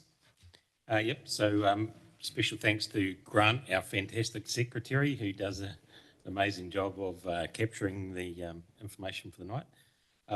Reports there, there's a couple of things there that I would like to get a recommendation from this committee to advance, and that is the recommendation to the CCTV, however that's done in regard to looking at a camera at the intersection of number 1 and number 2 roads. So a recommendation to do that. Is that for 2 cameras? One camera One at the camera. intersection. The police would probably be very supportive of that. So if that could go to the group that makes the decision on that, that would be the first thing. And then the second one is whether the roading team could investigate options in regard to limiting the ability for the boy racers to use it as a skid pad. Say that again? That the roading team could investigate options on the intersection of number 1 road and number 2, where number 1 road and number 2 road meet, that would reduce the ability for boy racers to use it as a skid pad. Right. So a concrete thingy in the middle. So you're formally moving those 2 recommendations. I'll get a seconder in Councillor Daly, since he was at your meeting as well. Oh, were you seconding it? Well, I was happy to, but I wanted to ask a question about it first, really, was when this issue was raised in regard to the situation at Ongakawa Station Road, council staff were very unkeen, shall I say, in terms of a camera, and it was felt to be vulnerable in a rural location. And so I'm just wondering about how that fits around that. And I just wanted to say that that is an ongoing, very bad situation there. I did share a video the other day with Councillor Daly of the disgraceful mess it is at the moment. If we're going to do something at number 1 and number 2 road, I'd like Pongakawa Station Road not to be neglected and left out, because that's been, in my view, a much more long-standing issue and raised in numerous times in the past. Would the mover and the seconder be happy with that to be included? Yes, I'd be okay with that. So we're just a recommendation to the relevant committee. That's right. To investigate both options. Right, Yep. thank you. I've got Mayor Denyer and then Councillor Joyce. Yeah, I wanted to thank Councillor Wickers for bringing that forward. I think just remind everyone, and I'm glad we've gone with the appropriate process that is to be recommended to the or suggested to the CCTV panel and staff respectively for those two items for them to consider in the whole. I think it would have been inappropriate to try to circumvent that process. CCTV is a widely requested action, and we can't just sort of circumvent that and do it willy-nilly. So I think it's good that we can recommend it to the panel, and they'll consider it with all the other requests that they no doubt receive. Thank you. And obviously, also the roading is the boy racing issue is a difficult one, and it's certainly not our place to be trying to design road junctions and so on. So that one's best left for staff to consider what the options are. Thanks. Just the really good thing is that the police are represented on the CCTV committee, and they have a very positive role. Councillor Joyce. Yeah, just on that, and I agree with the recommendation. I do think it needs to be looked at holistically with all those ideas together. The CCTV subcommittee, which Margaret and I serve on, among others, the difficulty is that we do get dozens and dozens of applications and only have money for 4 or 5 cameras. So one way to do it ahead of time would be if the community board used some of its rather large transport surplus to put one in. It would happen a lot quicker. There is still an issue around rural ones. We've had one stolen out Karikari Way. And one of the challenges I know from Jodie's team is that, if you put it on a standalone pole, it just tends to go. It needs to get on a power pole, which, somewhere up high, which requires cooperation from the local network company, which is not always forthcoming because they don't want to be targets, have their poles targeted. So there are some difficulties there. But if the Te Puke Community Board wants to fund it, that would be probably the most direct, fast way of getting it done. I think we're done for this financial year with the subcommittee, so it's going to take some months for it to come back to the subcommittee. They say that it's competing with lots of others, and if it's a priority, that's fine, but it does have to compete with all those other priorities as well. So there may be an alternate path as well, but I welcome the recommendation and looking at all the different ideas in here for traffic control. Councillor Daly? Oh, could we just have a clarification on when the CCTV fund is going to be reopened? Because I understood it's due early in the new financial year. I'd have to get advice on that. Grant, it's not something that I'm involved with, but I can certainly come back to you. But just perhaps to the point, to Councillor Joyce's point around a community board contribution, the policy process that we went through a number of years ago was to try to endeavour to rationalise who was funding, or to actually put a framework around the investment in CCTV, because they don't typically have a long life, maybe any life at all if they get pinched, but they don't have a very long shelf life, and there are operational costs associated with CCTV.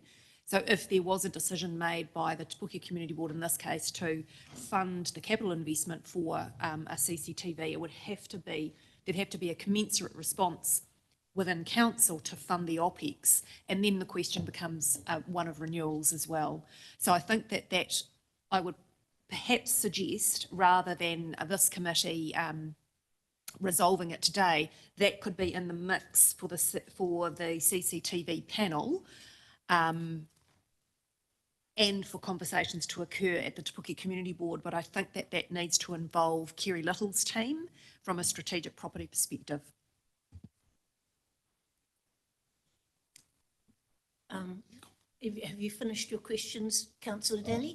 Just in response to Rachel's comment, I mean, and I think in the first instance, the resident group and with council support should go through the proper channels before they resort to the community board, because that was set up for exactly the reasons Rachel talked about, to avoid community boards proliferating cameras left, right and centre. Okay, thank you. James? Yeah, I just wanted to reiterate what Rachel was saying, and the details of how community boards may come into that process are in the CCTV policy, and it's best to refer to that and work along in alignment with that. Also, I'd like to just note in that report, the concerns about ongoing psychological effects of gang houses and ongoing gang activity in the neighbourhood is not actually correct.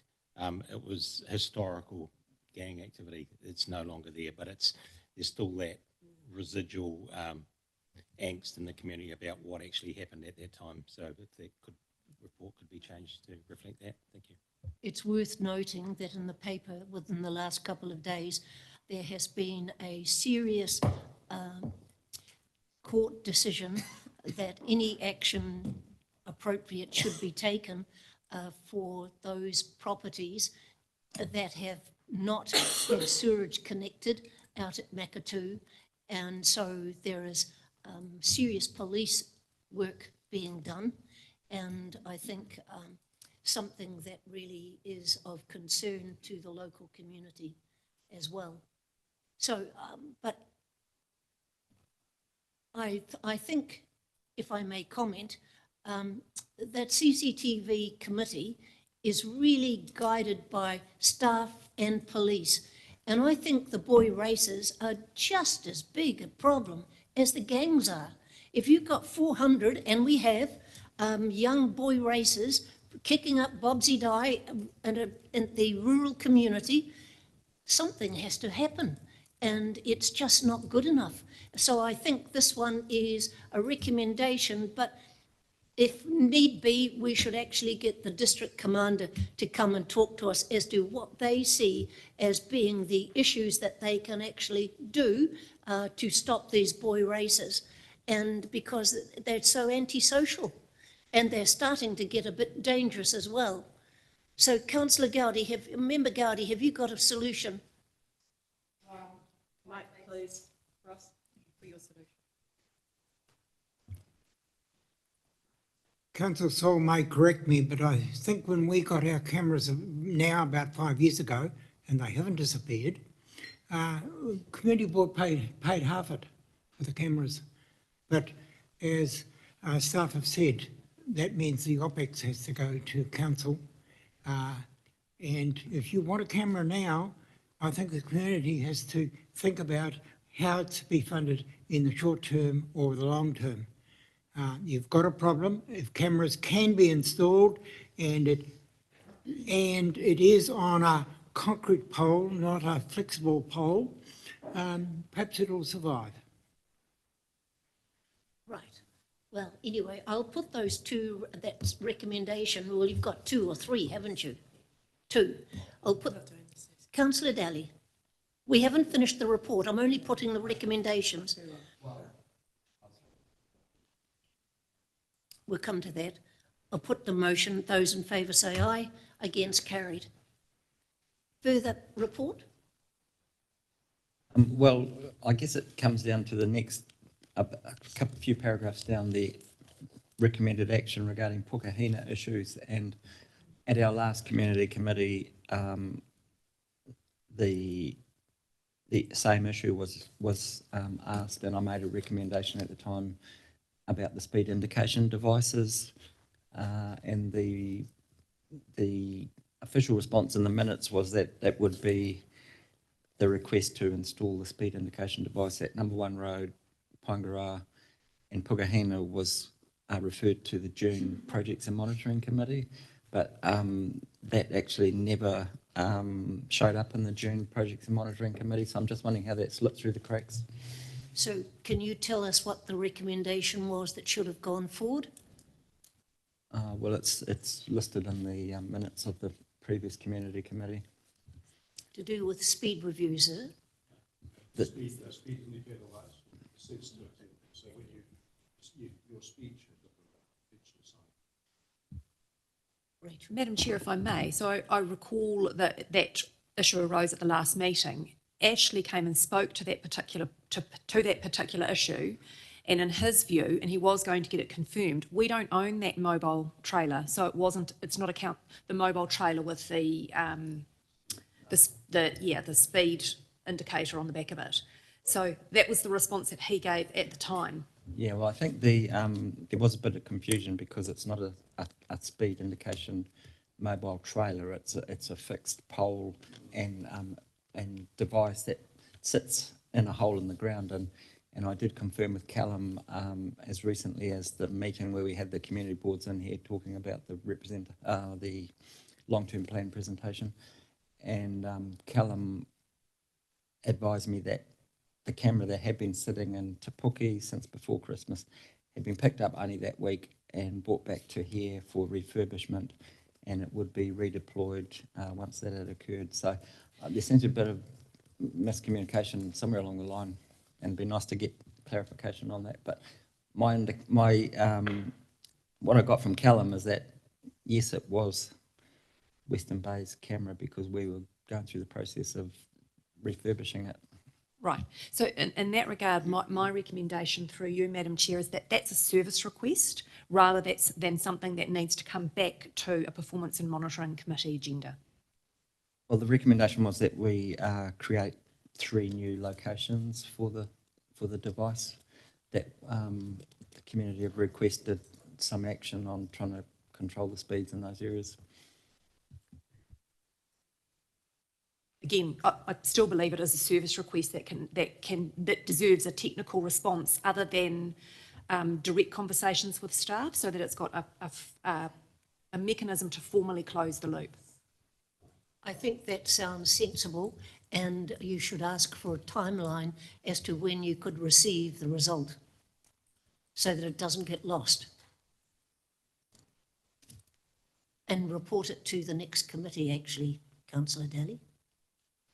Mayor James, did you want to say That's something? pretty well covered. I do recall that it was to fix for the committee to recommend a new fixed location for speed indicator device to be part of the rotation of where it goes around our district at the moment. So that was what we had requested, and obviously there will be technical requirements and input needed, but that was what we had requested, that it be part of a new part of the rotation. Right. But if it's best dealt with as a service request, that's fine.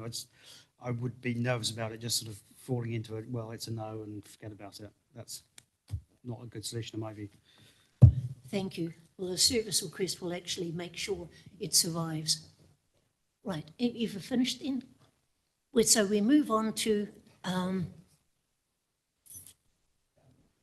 Kaimai, sorry? I just wanted to back up what Andy said. My report to staff indicated quite clear recommended actions.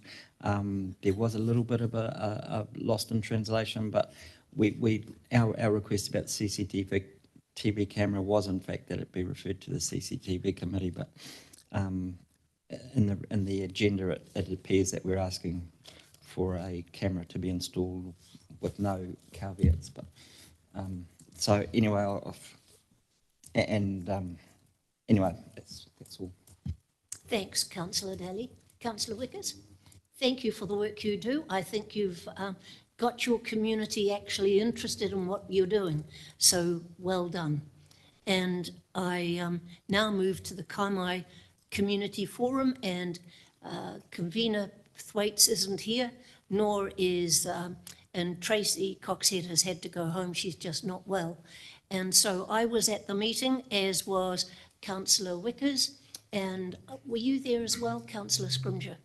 And it was really good because the people were able to air their really concerns, and sorry, Murray, you were there as well, and they were able to air their concerns, and they were really pleased that we were listening to them rather than being talked to. And so that was an interesting experience. The first one we had here in the council chamber was, in fact, we had speakers. Well, they don't want to hear the speakers. They want to actually talk and get some councillors to actually listen to them and then work their way through their problems. So that was quite interesting. The Oropi squash courts have been really a challenge. Kaimai issues, McLaren Falls Road marking, Poripori, Kumi, loose gravel, but most of it is taken care of elsewhere. But I just felt that the one thing we needed to, and I know Councillor Coxhead was quite cross about the 15-minute neighbourhoods and felt that it was something that she felt was a nonsense, because how could you create that environment and stick with it? So, and I'm not misinterpreting what she had to say. So communication forums, how we actually communicate with the Kaimai ward was another issue that came up, and how we can actually improve that so that more people know that the forums are actually on. And Councillor Wickers, have you got an answer to that? No, just right. And Facebook page, we had people from the Minden, and they had a chat about how did you find out about it. And so that's, people are interested and they need to know, and how we can improve to actually get them there. So, and we had a young lass from the democracy team came, and she opened up the building here, bought a small room, found it was too small, so we all ended up in the chamber, and it was perfect for us. She organised the tea and the coffee, and it must have been a terribly boring evening for her, and she could have actually been in here collecting the notes that as people were speaking. So, however, I leave that with you, Rachel, as to whether we can improve on the support from staff. I think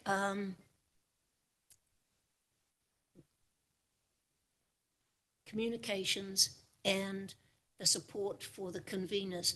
If you need it, the convener should be able to ask you for whatever support they need when the forums are coming up. I think that's the best way to deal with it, rather than just have a blanket, well, we'll all have staff there, because it's not necessarily needed.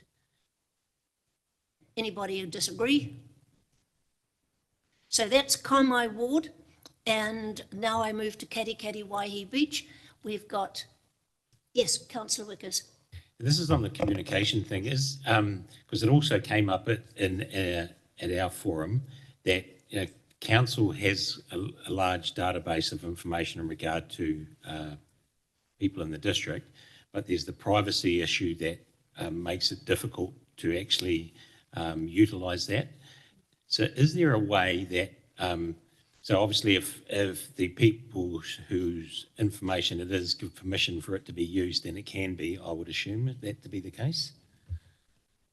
Yes, if you're meaning email addresses, that is the case, but not everybody does, so they don't, they may offer their email address for a particular purpose, like providing a submission to the long-term plan, but not necessarily authorise any other communication from council. So is there a way that, because these people have been saying, you can use my email address, is there a way that we can actually relatively efficiently capture their permission, as in, I don't know the mechanism how it would be done, but could it be looked into? Is there a way for council to find a way to get people's permission to use their information to communicate with them on issues in regard to when consultations are happening, when forums are happening, those sorts of things? Because a common thing is they don't, the messaging is they only found out by some random way that a meeting's happening. Rachel, Madam Chair, we can look into that. It's not actually, I can talk to our Chief Information Officer in terms of the approach that we might be able to take. It would be a manual approach on an evening, for example, if you're wanting to capture email addresses and at the same time get the authority from those people that we can contact them again. So someone suggested, like on the rates bill, there's a box saying, do you give us permission to use your email address to communicate with you? And they just tick it. Is it that simple? It has been canvassed many, many, many times before, and I don't profess to know the complete ins and outs of the advice that has been given formally to council. So let me just gather that and I can come back to you. Could I say that in the last term, we definitely collected email addresses from those people who were attending forums, and that worked really well. Whether we have still got that list or not, I don't know. So if Rachel's looking into it, that's good. I've got Councillor Joyce, I've got Member Gowdy, I've got Member Clements, and I've got Councillor Granger. Just on that point, the council puts out a fortnightly newsletter which mentioned the forums. So one thing we could do at the forums is encourage people to sign up for that newsletter, take email addresses. So try and fit it into an existing system rather than invent something new. If we say at the forums, and we can certainly start doing this, we'd like your email address, we'll put you on the mailing list for council newsletters, which will include information about upcoming forums. That then fits into a current structure rather than inventing a new structure, as a suggested way forward. Thank you, good advice. Member Gowdy.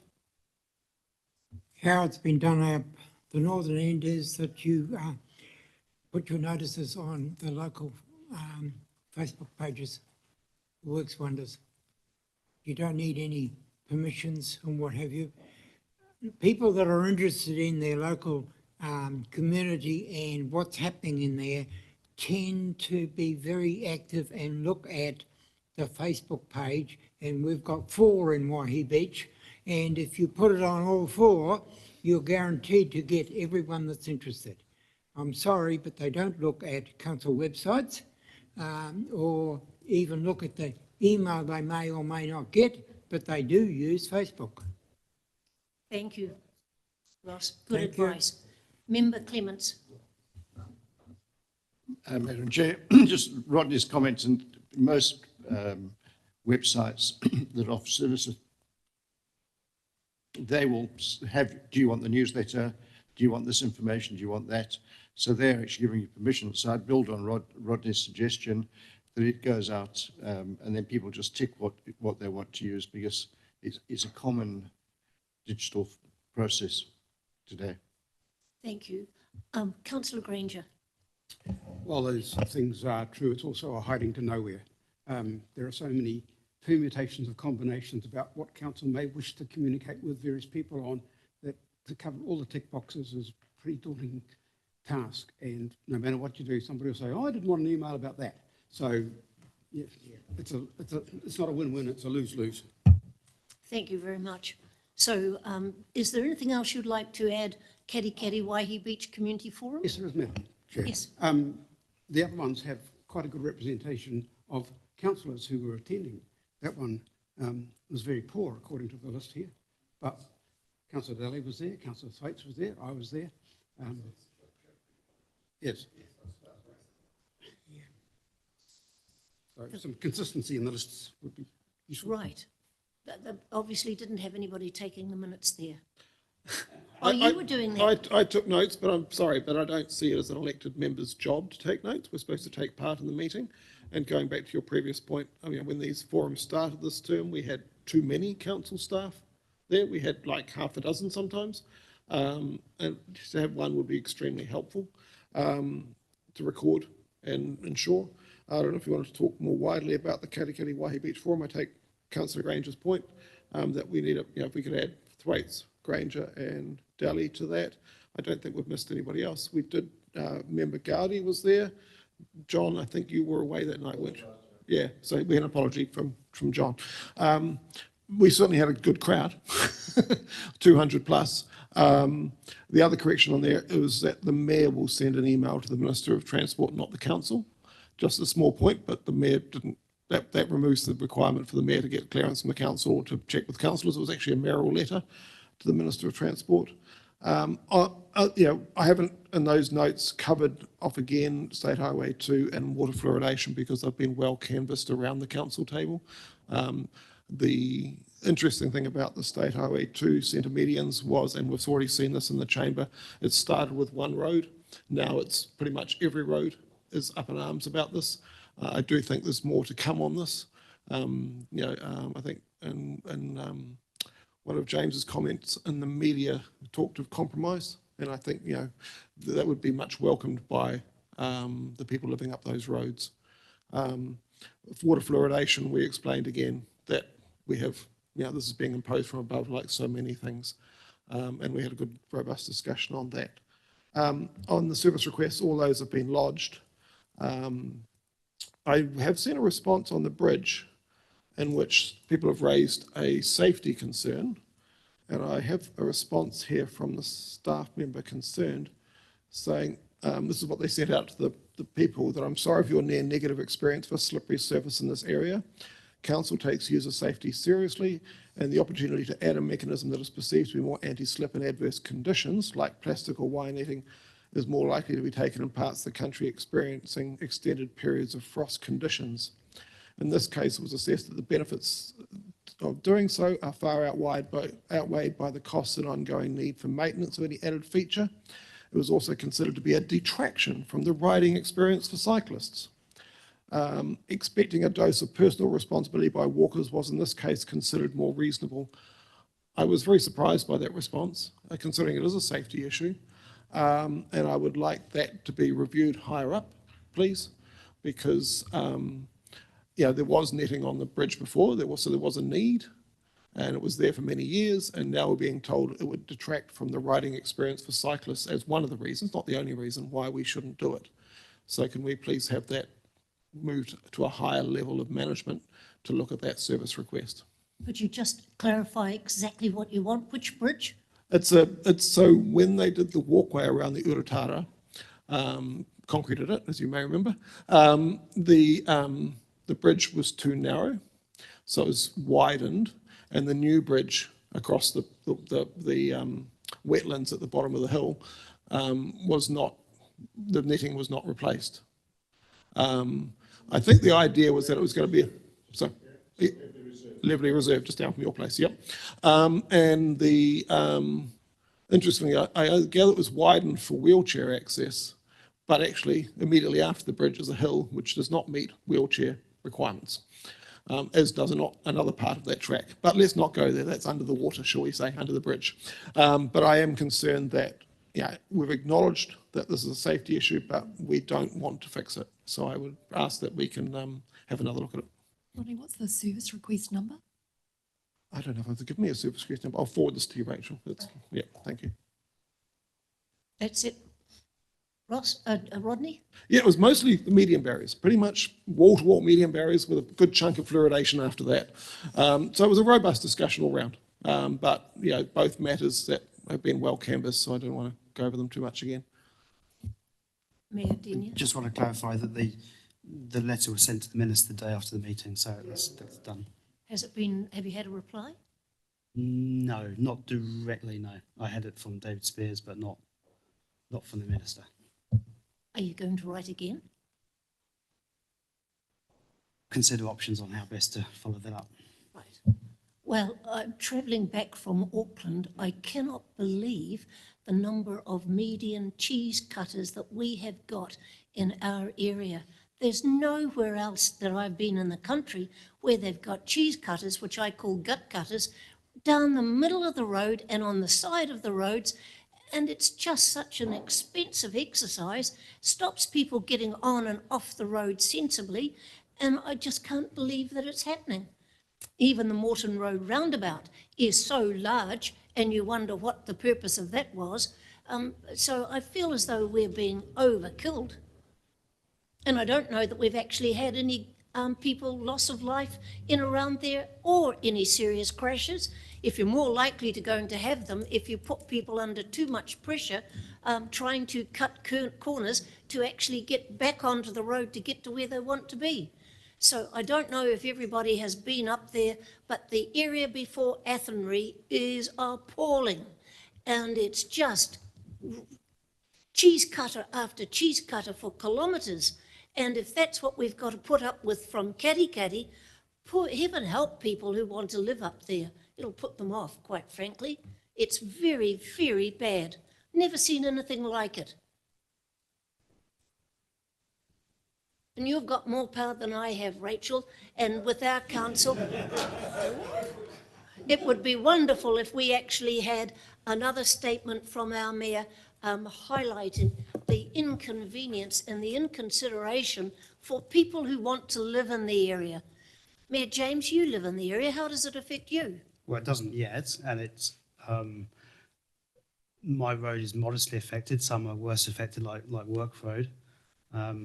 I think we do have to recognise there are some other views in the community, and also that this is not a council decision.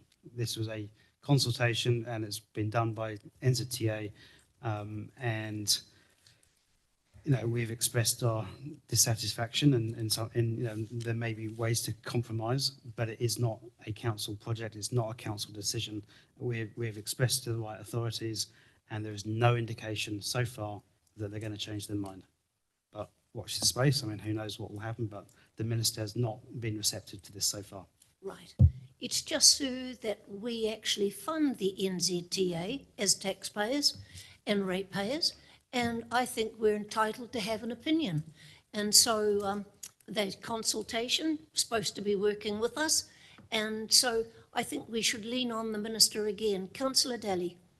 Oh, well, I did want to just point out that I didn't attend the Kaimai Forum. My name is listed as being in attendance, but I'd just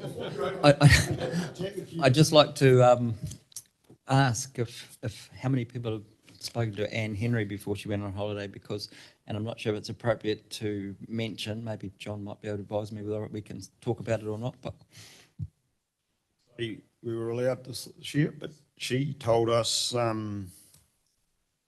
last week, whatever the meeting was we were here for, I think last Thursday, yeah, that she'd been to the field days the day previous. That's correct, so it was Thursday, yeah, and had spoken to David Spears there, who had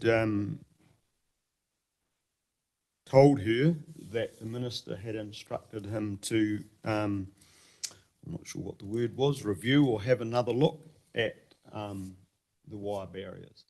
Good. Yeah, just to clarify, she spoke to Simeon Brown and David Spears. Okay. And Simeon instructed David to go and look at the openings on all the roads in question from an economic constraint point of view, and whether removing them would aid in the economic prosperity, I guess, of the area. So I think we could probably assume that we might end up with a favourable result. Oh, well, hang on. Sorry, I don't think we can just start assuming that, and I'll be very careful about raising expectations in that matter. That Simeon asking David to look at where there can be openings, that was something that was indicated a little while ago. It wasn't an Anne Henry exclusive, yes. And David Spears has asked his engineers to look at that, but they will only do that where it is safe. And from indications, Work Road is not likely to be one of those places. There could be other locations where it does happen, but that's where the situation stands as I understand at the moment. But things may or may not change, but please do not go out there trying to say that things have definitely changed at this point. We simply don't know. Member Clements. I could add that Mike Williams, who was leading that discussion, I suppose, was intending to be in touch with David Spears in particular and to see what might be coming out of that. So, you know, I think the Mayor has said just leave it in that space at the moment. But don't, as he rightly says, don't get your expectations up too high just yet. I mean, it's good, as you say, that it's being reviewed, but don't expect that there will necessarily be changes. When I organised the public meeting up in Kaimai on the 15th of May last year, David Spears said they're not coming. And Callum here suggested that I go to the regional manager, which I did. And then I got another reply from David Spears telling me we did say we would not be there. But I was able to speak to Jen, what's her other name, won't come at the moment, who is design with the design person at the NZTA, and I found her absolutely spot on. And we actually met with, these are the intersections up at the top of State Highway 29, that if you're going to be developing down at Tauriko 29, you had to look at the intersections up at the higher level of the Kaimais, because people have got to be able to get on and off the roads. It's the same issue for Kadikadi and the sidelines that are being developed there. And I found them absolutely wonderful when we had that subcommittee meeting. And the message was, David Spear was there, Jen, that I can't remember, and Adam Francis. And they said, we will design and put it into the budget. And so we shall see the results of that. So I just don't think you should ever give up on your ability to lobby and have an influence. Mayor Clements, were you going to add to that? Yeah, Clements, I've just been promoted, have I? Or, No, I said Member Clements. I won't forget that. Andy likes it. That's most inappropriate, Madam Chair. Thank you. Thank you. No, let's just on from there. You talked about that. The Tetley Road roundabout, immediately after that was opened, there were at least two, if not three accidents that went straight through into the curb. It was actually an obstacle rather than, in fact, a helping thing. And there hadn't been an accident on that road in living memory from Alan Noble's perspective, who passed away a few days ago. The other one is that, in fact, following on from that meeting, Mike Williams organised the protest, which was well attended, 100 cars, 100 vehicles. And obviously that brought attention to the issue as well, which is very good. Then I think Simeon Brown must have a full email box as well, because I think there's many people have emailed him regarding this issue. So we do await some response to some sensible suggestions on that, because it's all the growers, all of that the growers that come off those roads So it's a working road. It's not just a sort of a freeway that people can go high speed straight down to Tauranga. It's a very active road once the season's open, avocados and kiwi fruit, and therefore taking a 7-kilometre divergence every time is really inconvenient. So it's not just a matter of safety, it's uneconomic in a way. So thanks very much. Keep the pressure. Thank you. No further comments on that? Councillor Sol? I just have another one, Madam Chair, and that is it's nice to see the Mathers Road comment. Well, it's not nice, to be honest, because it was a poor job done and we've got it in as a service request, but it is an area that is affecting our roads in the actual ward quite badly, is the poor performance of our crews doing the grading. And I've had a fair bit to do with people living up the top end of Work Road, and I have actually written and asked as to when the road may be sealed. It's taking forever to get something sorted, because it's part of the seal extension program and it won't get the whole road done. But our quality of workmanship is obviously lacking, and it's just something I feel that, as I say, it's good to see it come up as an item. It's not good that it is happening. So you should ask, is it on the list? And if it is on the list, where is it? Yeah. Have you done that? I have. Oh, good. Councillor Joyce. Just an update on Mathers Road. So it was redone after that. So I've stayed in contact with the person concerned. They weren't happy with the redo. So the service request, which was raised, is an ongoing matter. Just waiting on an update on what's going to be done about it. I gather the roading team is aware of it. I would point out that this was the first regrade of the road after the change in roading contract. And even, as it says here, even at the meeting, some people said their roads were being done better. So it's a transitional issue. It's, the new contractors are doing it. They didn't do, according to the locals, a good job on this road. But even in the same meeting, people pointed out that on other roads, they've done a better job than the previous contractors. So we just need to make sure that we get consistency. And that's part of transition between one contract to the next. But to reassure Councillor Sol, it is an ongoing service request. And I'm still in touch with the person, Mr. Mather, who's named whose road is named after his family. It was fun to have him talk to Anne Henry, who of course lives in Henry Road, named after her family. I felt like a total newbie. Thank you very much. And I think the community forums are beginning to actually work as they should do, and we'll keep improving them, and it's an ongoing issue. So I'll move that we receive that information. And is it seconded, Laura? Put the motion in favour, say aye. Against, carried. We now move to the Community Matching Fund. Liesel, do you want to add anything here?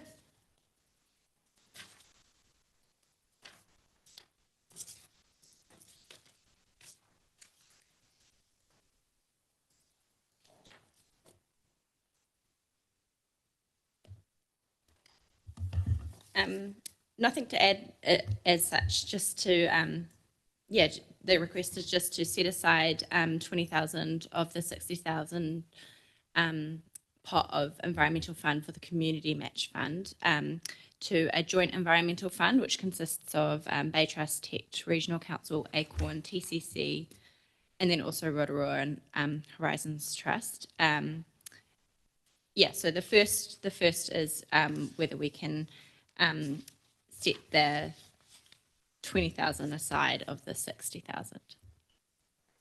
Right. Councillor Granger. Thank you. Lisa, can you explain to me a bit more about the timing issues? I'm not quite understanding why setting it aside delays it. Why can't we take the stuff we're going to give in 2025 out of 2025 stuff and still spend the 2024 stuff in 2024? So the community match fund is open on the 1st of July, so we'll be using 2025's budget. 2024 to 2025 budget. So why does it delay it then, the use of it? So for the sub-regional fund, what we're wanting to do is have funding set aside to be able to contribute to that. That will get set up in the next financial year, the 2024 to 25 year. It's just not set up yet. So we need that budget from the 2024-25 year to make our contribution to it when it's ready to go. Does that make sense? So it's the same financial year, just a bit later. Yes. Ah. Yes.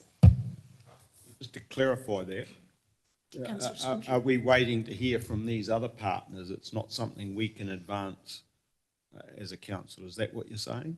Yeah, we're not waiting to hear from them. We're just still working through, I guess, the mechanics of it. So it's not ready to launch yet, but it will be ready to launch in the next financial year. Yeah. Thank you. Right. Councillor Joyce. Just a question. You mentioned Acorn, but it's not, Acorn Trust is not actually in that list of partners. So is it missing from the list, is it? Oh, apologies. Yeah, they have, as we've mentioned, it's not fully formed, but they are part of the joint group that has been discussing this. So, Mayor Denia. Thank you. Through you, Madam Chair, I just want to check that the 20,000 is about leveraging other funds, and then there's a net gain for us here, because I don't want to just lose 20,000 and lose control over how that is spent. I would like it to be a net gain for us, or a net positive. Can you talk about that a little bit?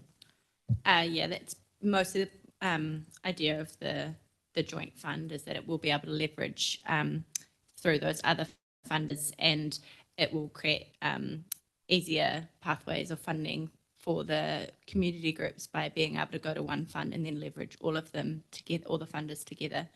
There's a couple of other models that have been used with the school sustainability fund that regional council do, and other Bay Trust and Tech to contribute to. And then there's also the community events fund, which is another model that we could potentially use that has been proven to leverage funding. Thank you. Councillor Granger, are you moving the recommendations? No. My second question then is, if there is better bang for our buck by joining up with these people, why are we restricting it to 20,000? Why don't we do it all? I think that is because we, as I said, we haven't actually quite landed on the mechanics of this yet and how it's actually going to work. So we want to be able to get on with being able to allocate the community matching fund, because for community groups, they're going to be ready to go with their projects. So we want to be able to have that funding there and ready to go, and then contribute that 20,000 to that sub-regional one that will have the other funders in it when the mechanics of that are kind of landed and we're clear how that's going to work. So for this year, we are suggesting that we run the community matching fund as is, just with a slightly reduced budget, and contribute 20 grand to the sub-regional one. And then we can come back to you in the next financial year, so that'll be 2025 to 26, see how that's going, and then there might be the option of contributing more. Yeah, we'll just see how that sort of works out. Yeah. Guess we're hedging our bets, really. Without spending the money at this stage? Yes. Right. I'm happy to move the 4 recommendations. Is there a seconder? Councillor Joyce seconds. Any discussion? I'll put the motion in favour, will say aye. Against, carried. Thank you very much. Thank you. And then we move to the last item, which is Second to last. Delegation Community Matching Fund.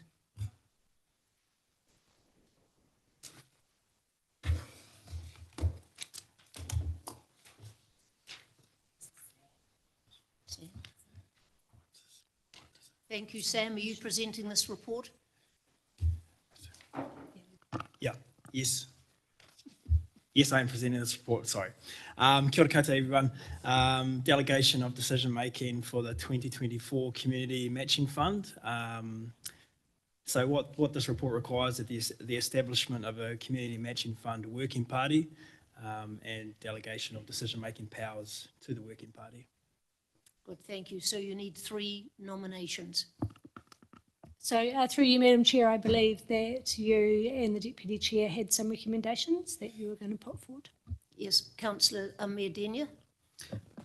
Well, firstly, I'm a little surprised it's come back, because this was set up previously and I hadn't intended that it was going to change. So my recommendation was that to maintain consistency and the right spread across the district, that the same people as last year, that's Deputy Mayor Scrimgeour, Councillor Granger and Councillor Sol would be reappointed to that working party. I was of the view that it would have been sensible if the chair and the deputy and one other had actually been part of the matching fund, but Mayor Denyer has moved a different recommendation, and whether or not it is consistent that we have the same people doing the same work all the time is another matter. So, however, is there a seconder for Mayor Denyer's recommendations?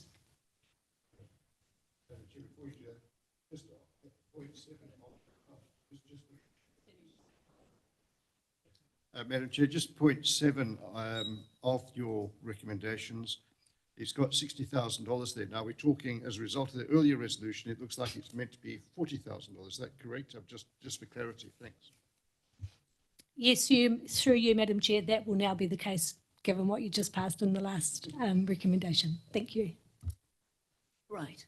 Well, we have a recommendation from the Mayor. Has that been seconded?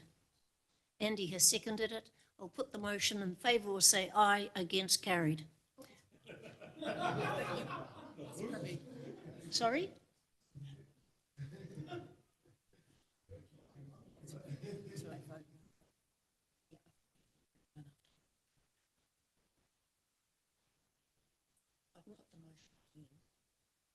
Those in favour will raise their right hands. Those against, carried.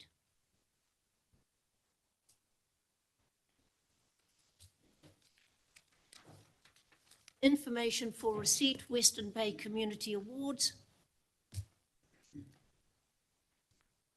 Sam, are we supposed to be nominating people for all of these? Jody?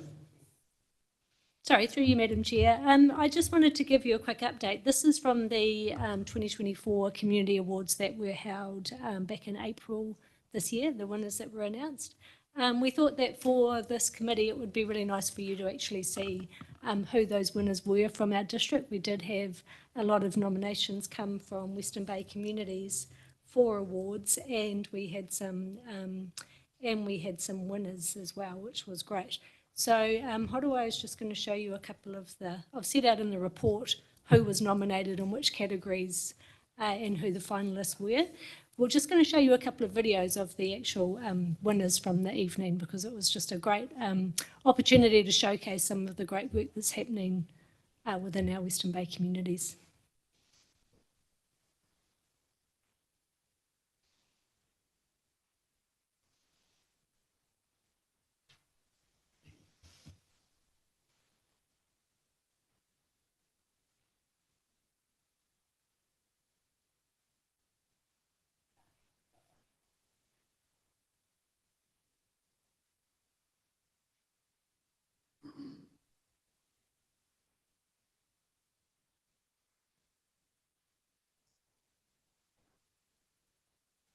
We haven't got sound.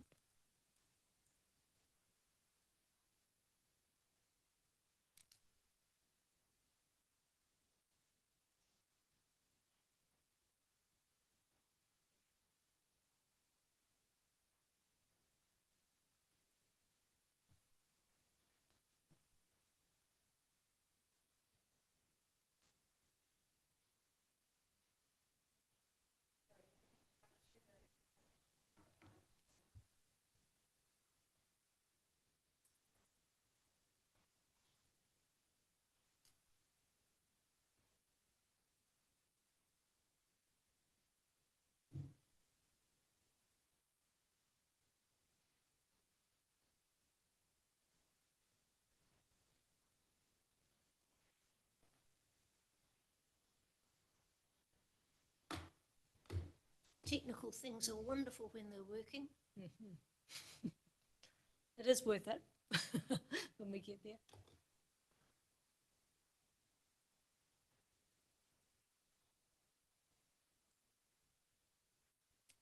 Councillor Joyce. Just to fill time, I noted that excellent representation from the Katikati Waihi Beach Ward in these awards, apart from the Sustainable Future, which went to Hearts Further East. But I wonder if we need to do more And we don't run these awards, do we? But yeah, is there some way of encouraging more involvement from particularly Te Puke Ward? And I notice these are supposed to include people from Tauranga, but actually there's, not much Tauranga representation there. So I wonder, are these really Western Bay Awards, or are they Katikati Waihi Beach Awards largely? Noting the excellent applications, of course, from Katikati and Waihi Beach and the deservedness of their wins. Indeed. Through you, Madam Chair, in the report itself, I only listed the finalists that were from Western Bay communities. There was a whole range of other finalists from Tauranga, across Tauranga Moana. For this year, yes, you're correct, a lot of the finalists were more in the Katikati Waihi Beach ward. In the previous year, though, 2023, there was really strong representation from Te Puke Makatū, and winners were from 2023 were from that community, including the Youth Spirit Award was a student from Te Puke High School. The Volunteer of the Year Award was a volunteer at the Daily Cafe, and I believe that the Daily was up for a specific award as well from memory. Yeah, so it kind of swings around a little bit, but yes, yeah, it is. They are really wide-reaching, and they do get a great range of nominations.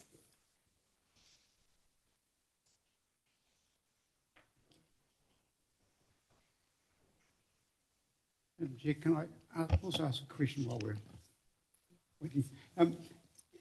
Is there going to be a report to this committee from staff about the final use of the funds that are sitting in the now discontinued, or about to be discontinued, possibly Town Development Fund? I mean, it's been collected for 2 years now, so there's $460,000 sitting in there to be hopefully go back into the community. So is there going to be a report to this committee about that and its use? Rachel, can you guide us on this? I think, and I know that that issue has come up more than once around this table. As to whether or not it comes back to this committee, I'm unsure, Councillor Granger. It may very well be projects and monitoring. And I think what we need to do is to deliberate on our LTP position in the first instance, having considered the feedback that we've got around that proposal to disestablish that particular fund and to replace it with something else. And I think also there probably needs to be some discussions around year-end, around our year-end position. So let me discuss it with my peers and get some advice for you with regard to next steps in relation to those this year and last year. All right, Murray. So I think we're ready to go with.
So that was Mel Geron who won the People's Choice Award.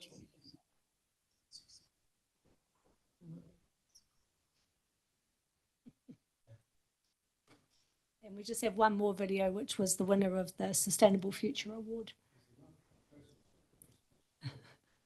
maybe just as a What photo. was wrong with that one, Jody? The, What was wrong with that one we were just looking at? The youth? it wasn't one of ours.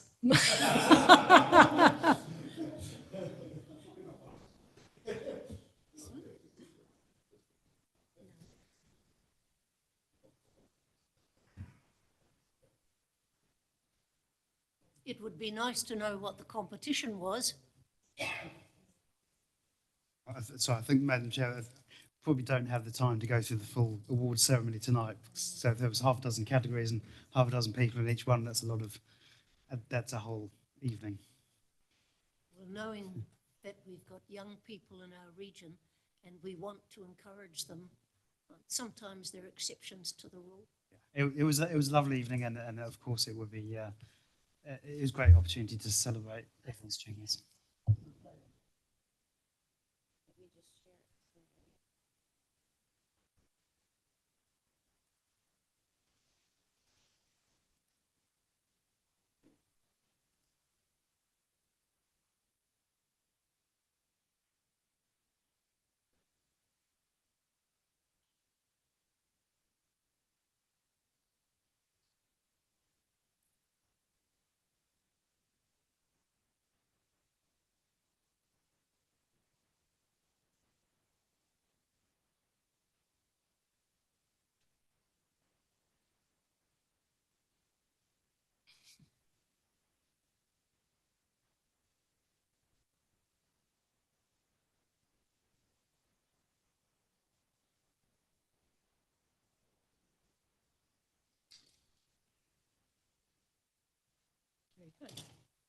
So Live Well Waihi Beach won the Sustainable Future Award on the evening.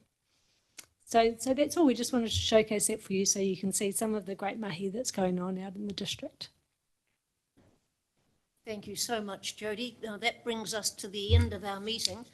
We don't need any formal recommendations for this one, but you all have got experience within your communities and can encourage young people and not so young to be nominated for these awards. So we'll adjourn the meeting now, close it, and we'll have our workshop by 1:15, I think would be appropriate. Thank you.